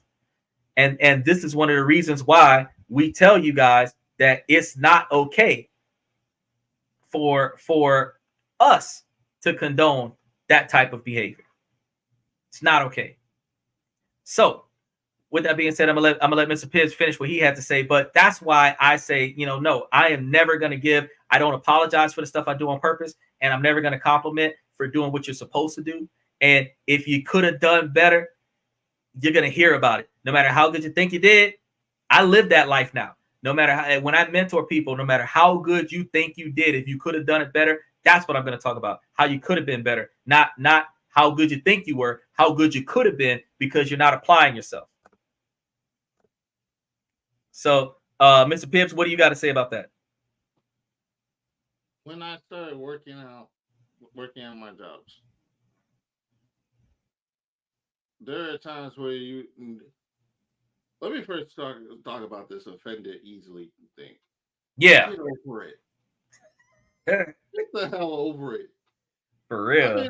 I've been working for 14 years. I've been insulted more times than I can count. Every day. 3 times in the last 20 minutes. Every day. But that doesn't really bother me. Because one, you're paying me. My money. Flavor Flav said that about the first roast they ever did. You can call me all kind of crackly coons because you're paying me. You're paying me. So yeah, you can insult me all day long. And I won't get, because I'm gonna get paid. People when I show up late for work, they will just say, "Oh, haha, this guy showed up late." But they ever said, "Oh, he didn't do. He showed up. The first thing that he did was go to the break room and set more hours." No, they said right when what's he doing? He's working. Okay, make fun of him and then leave. My work answers for me. I don't text. I don't call people. I don't do social media because I'm not a social media person. I'm now starting doing it because of the channel. If I'm not doing the channel, I'm not texting anybody. When someone sends me a text, I don't really normally answer because I look at it and they tell me, "Oh, I need to do something." I'll be like, "Okay," and I'll just go and do the thing. I'm not gonna go and text someone back about it. Why would I need to text you about it? Okay, he told me that this needs to be fixed. I'll go and fix it. Oh, he did it himself. Okay, fine. I gotta go make sure to schedule the fix the other thing next time. I'm not gonna text you back. I don't do texting. I hate texting for one because it gives out the different mood of the person, and you're gonna think I'm gonna be yelling at you or think I'm gonna be mad. I don't Well, yeah, text. people do take text messages in a worse form. They never Yeah, think about it like, oh, he's being I don't positive. do that. I don't text. I don't text. I hate texting. That's why I don't respond to people. They say, "Oh, you left me already." I didn't leave you. I read your text. I understand, and then I go do it. It will be undifferent if I read your text and I didn't do anything after that. I read your text, see it, and then I'm gonna go do it. I'm not gonna respond back. My work responds back for me. That's the thing. And then if you continue berating me about it, then that's when we're gonna have an issue. I did the thing that you asked me for. I'm gonna continue doing the things you asked me for.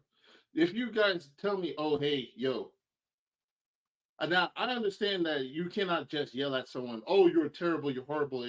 Now, if someone tells you, "Hey, you did a bad job, but here, let me show you how to do it properly. It's normal. You did things bad. You Yeah, did that's it." constructive criticism. It's constructive criticism.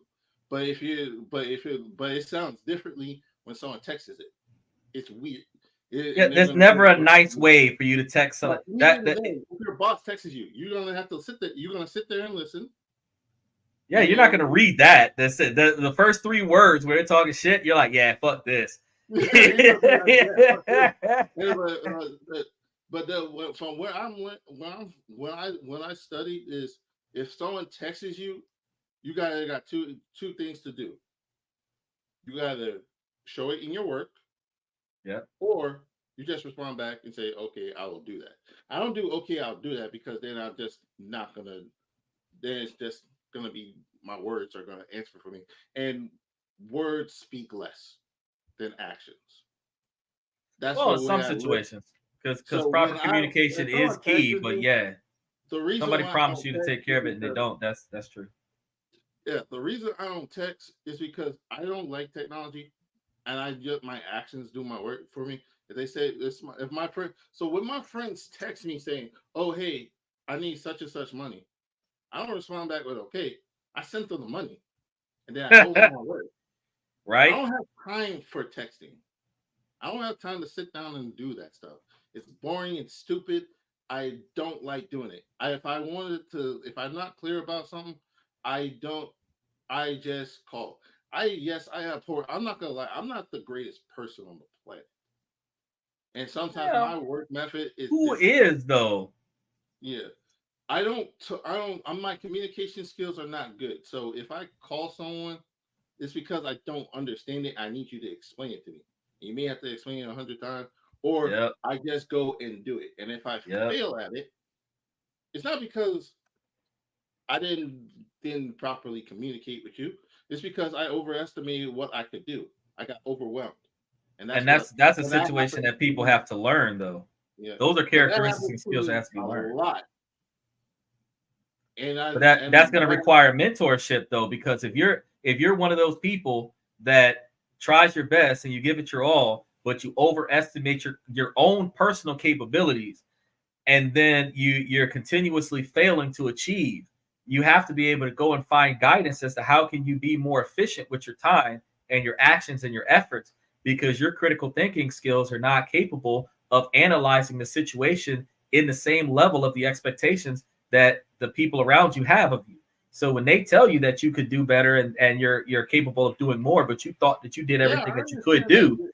that does require being able to go over there to that person and say, hey man, you keep telling me that I could do better, but what do you want me to do? How do you want me to do this better? Like what ways could I have done this better so that you would not be disappointed in my productivity? And typically if they're not telling you while they're fussing at you that these are the ways that you could have done this better, if they're not doing that, if they're just saying that you're fucking up life, well, what do you expect me to do so that I'm not fucking up my life? That way I can do that so that you cannot be as disappointed until I actually start making you proud. You know, being able to ask for instructions and guidance and being open to that constructive criticism is going to be a key factor in Gen Zs and millennials, because the next generation is dying out fast.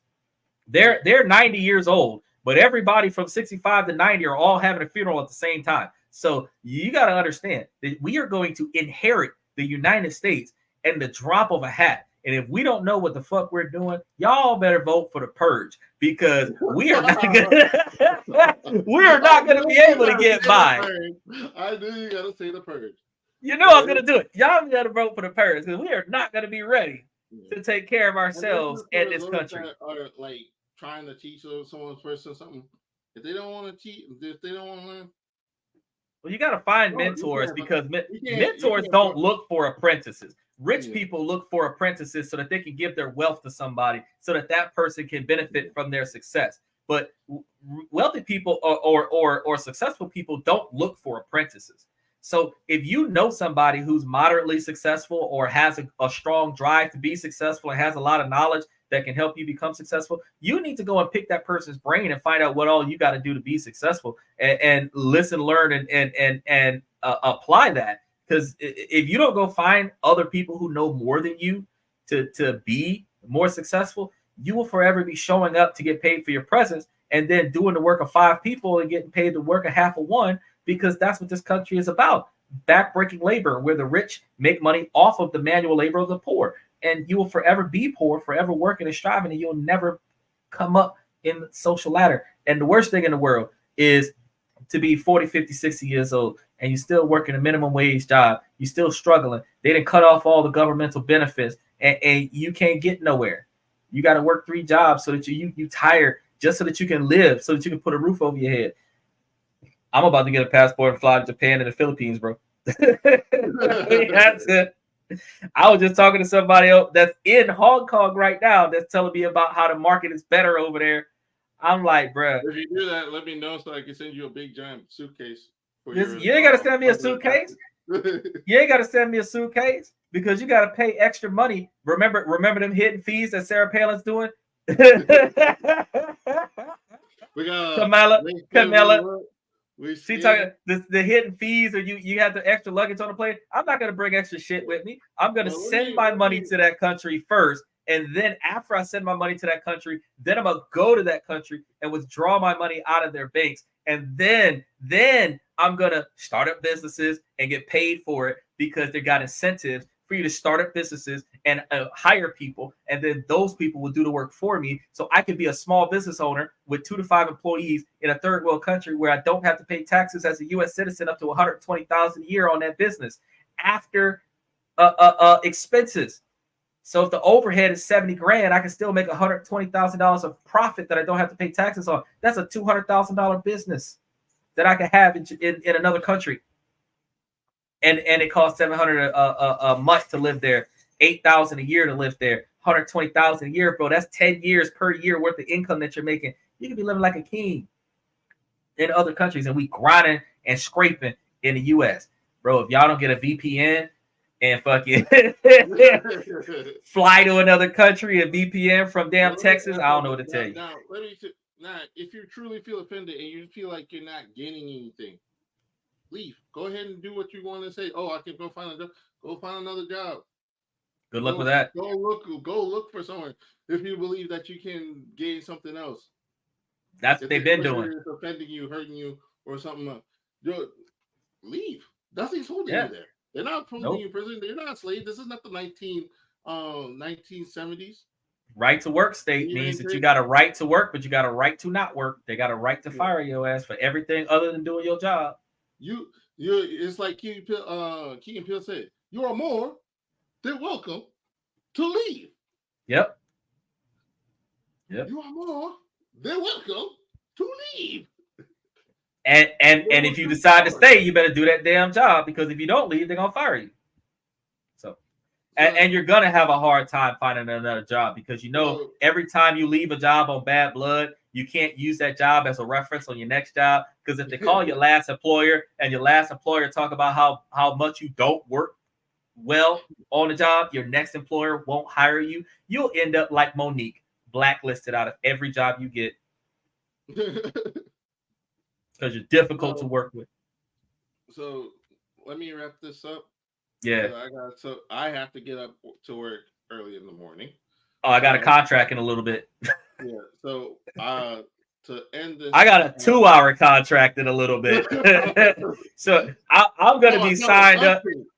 Like I'm literally about to be back-to-back contracts until 8 a.m. Central Time. So when you clock in and you've been at work for an hour, I would have been at work for the last 12. So to properly leave off, we hope that you get this message, and I want you, if anything, I want you guys, for the Gen Z people, do better. Do better. Because if you don't do better, they're not going to hire you at all. I'm telling y'all got potential. You got to be the experience, but how are you going to get experience? But when I tell y'all when I tell y'all have potential, I want y'all to understand that potential is the ability to do something that you're currently not doing. And if you have the potential to be better and do better, you're currently not doing that, and that's not being done by choice, then your trifling ass needs to do better, because you need to be kinetic. We need to put that on a shirt. Be kinetic. Because you cannot tell me that you could be better than what you are, but you're not, because you're choosing to not be better. And then you want to complain about the man keeping you down. The man is not keeping you down. The man is keeping the money in the man's pocket. You are keeping you down. You want to get rich like the man, you got to work like the man worked. And you got to work harder than the man, because the man had his grandmama's money to help him get rich and stay rich. You ain't got no money to help you get rich and stay rich. You got to get the money so that you can use that money to help you get rich so that you can stay rich. Think about that now. Yeah.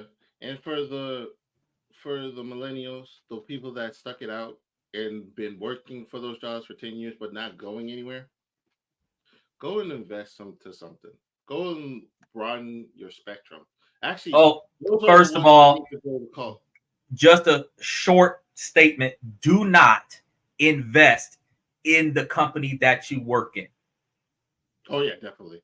Do not do that. Because if you get terminated, or if you sever ties with the company that you work in, unless your money is invested in that company from a third-party source, when you terminate your engagement, it terminates your attachment to your investment. It's part of the contract. So you got Walmart stock, you got to cash out on that Walmart stock before you quit your job. Yeah. So if for millennials, learn to invest. Learn to double your wealth. Come to the show. I'll teach you. Yeah, come to the show. Xander will teach you. I'll tell you. Mostly, I believe he does it on Fridays and Saturdays. I don't know. I do it on certain random shows, because I've already showed you guys how to invest in checking accounts. I already told you about using Pionex in order to invest in crypto. I can talk to you guys about TD Ameritrade, how to invest in cover calls and uncover puts, so that you could invest in stock options. I can't actually give you trade advice, because that's prohibited on the platform, but I can tell you what the process is in order to do it. And then I could also just so happen to let you know what looks good these days. And then you can just do what you want to do with that information. So for you fantasy football players, I can't tell y'all how to bet. I can't tell y'all how to gamble, but I can tell you that cross body block that they're using to call a tackle, you're going to have a problem with your defense. Your running backs are going to get more yards. Your halfbacks are going to get more yards. Your fullbacks are going to make more yardage. Your special teams aren't going to get any points because they're not running the ball anymore. I can just tell you guys what y'all are going to be dealing with when y'all picking y'all teams, because football starts September 5th. That when you're picking your teams, that you need to start thinking more about your offense and less about your defense, because point system's going to suck this year.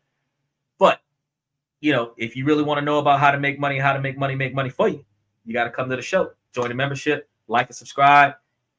Because some of the dark stuff that they will not monetize, I'm going to talk about that with the members only. Everything else, I'll tell everybody else. But the stuff that they're not going to monetize, I'm going to talk about that with the members only. Because y'all got to pay for that. That's going to be a gatekeeper information. Yeah. Go ahead, Mr. Pips. So we hope you take those two pieces of information from both parties, millennials and Gen Zs, and stop wasting your money on these hoes. Oh, if you guys still don't understand that pouring your money into a girl will not bring you happiness, I have nothing else to give you. I have nothing else to tell you. I have nothing else to share for you. Yeah, I've been talking about that for 9 months. If you ain't caught on by now, we can't do anything for you. We can give you the tools, but it's your job to use them. They say you can bring a horse to water, but you can't make him drink. But I darn sure can drown him in that pool, though. I can drown him in that pool, though. You ain't got to drink nothing. You just won't be breathing.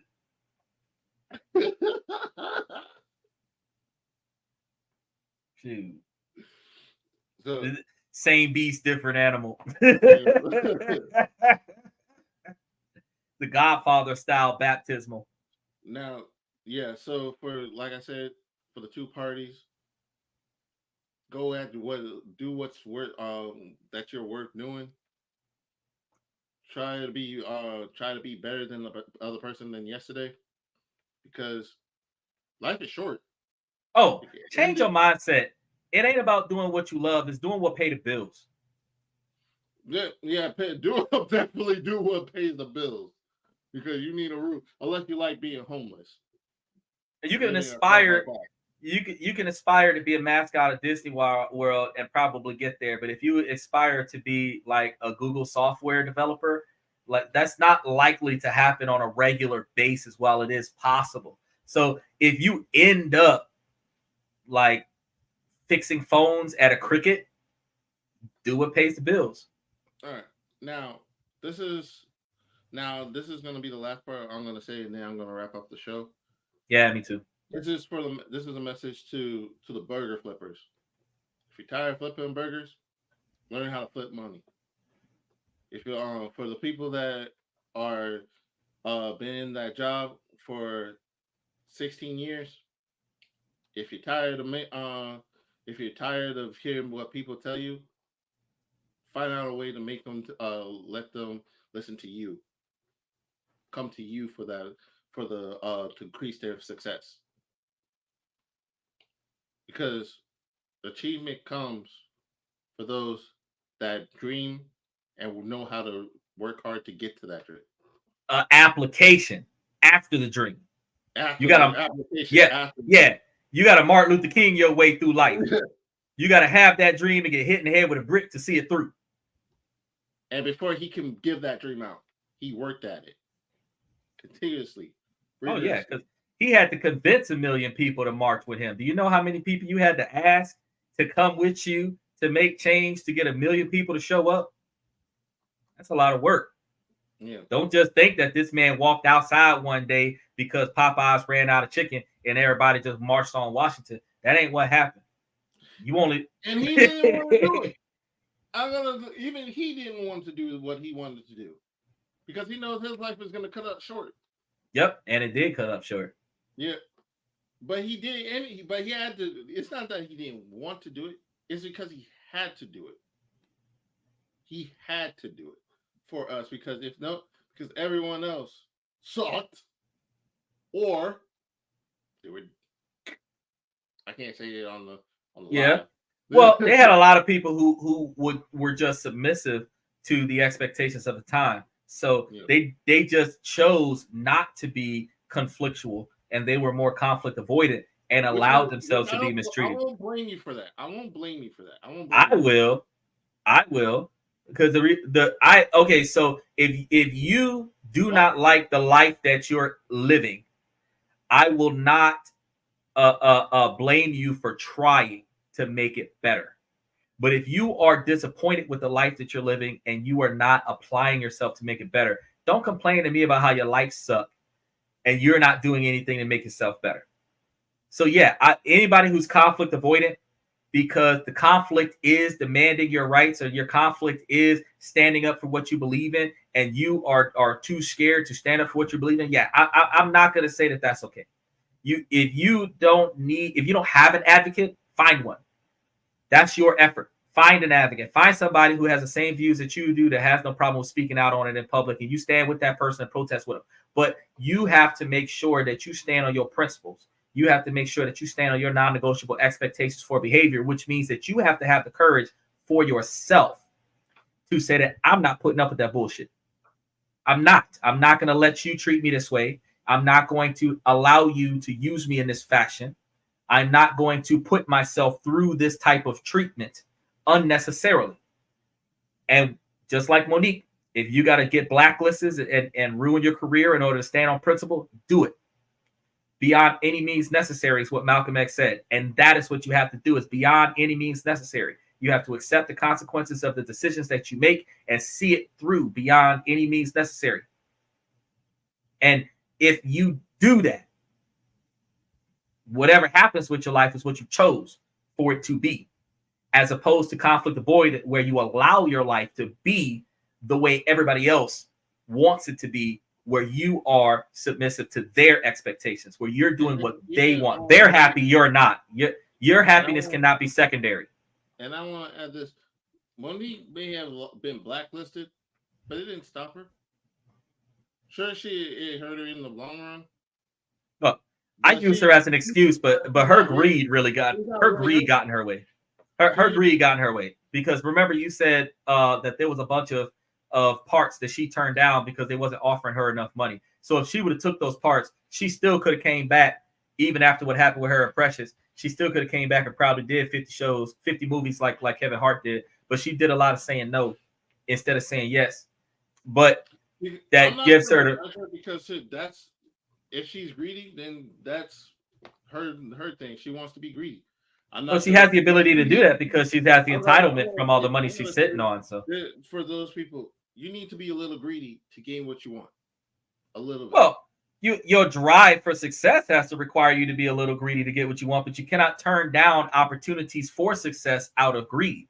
That's the part I was talking about. I wasn't really talking about the fact that, oh, you want more and you have the entitlement to get more, but you cannot sacrifice your success and say that you're going to turn down an opportunity like that young buck that turned down that $3 million contract because he wanted $5 million and then he ended up in jail. Like, bro, you could have took the $3 million and then did another one for $5 million. You had $3 million. You could have lived off of that for 30 years if you invested that wisely. So that's what I was talking about. I'm not saying that you can't be greedy. When I heard that, I was like, this dude he turned down, but at the same time, we were just talking about last week about how the girl who was the lead star in Precious got $37,000 for her idea on a $67 million project. This young man got offered $3 million on his $5 million idea, and he turned down a $3 million contract, and his life ended in prison. Or his life didn't end, but it went in the direction of prison instead of getting that. He didn't get no deals. He's not getting nothing now because he threw away. That song that he did, he reposted it twice. And he threw away. He threw away a $3 million deal out of greed, and that's what I was saying. Don't do. Don't sacrifice your success because of greed. Is what I was saying. Yes, you have to have a sense of entitlement. Yes, you cannot get lowball for stuff. But you got to also understand the market trends. If the market trends are that everybody's getting less because of after COVID, then take your less. Like Monique, she could have said, well, give me less on the back end and give me less on the front end and give me more on the back end. Give me higher percentages on my back end deal, and I'll still do it. And then if the sit becomes a soapbox hit, now you're getting so much residual capital, you don't even got to go to work no more. You like Steve Harvey. When's the last time you seen Steve Harvey on a TV show, on a movie deal? On a movie deal? Yeah. Never. I haven't seen a single one. But let me wrap this up because I got to practice my Espanol to my keys. Yeah. So make sure you like and subscribe. Check out Definitely. the store. Thank you, TikTok. Thank you, Twitter. Thank you, Twitch. really appreciate you guys showing up. I'm glad. Helps us grow. And don't be a sucker. Yeah. So I'm gonna let TikTok go first. As long as you guys, ladies, I'm gonna keep telling y'all. As long as the situation doesn't make sense, I'm gonna keep asking y'all to make it make sense. So, ladies, make it make sense. And for the rest of you guys that are on Twitch and YouTube, and in some situations Twitter, we really appreciate you guys showing us love every week. We're gonna see you guys tomorrow night because we're live 9 Eastern, 8 Central, 5 Pacific. So make sure that you guys take a look at what we got coming up for the rest of the week. I'm your host, Xander, and this is co-host, Mr. Pibbs. Thank you for coming to This and That, where we talk about this, that, and everything in between.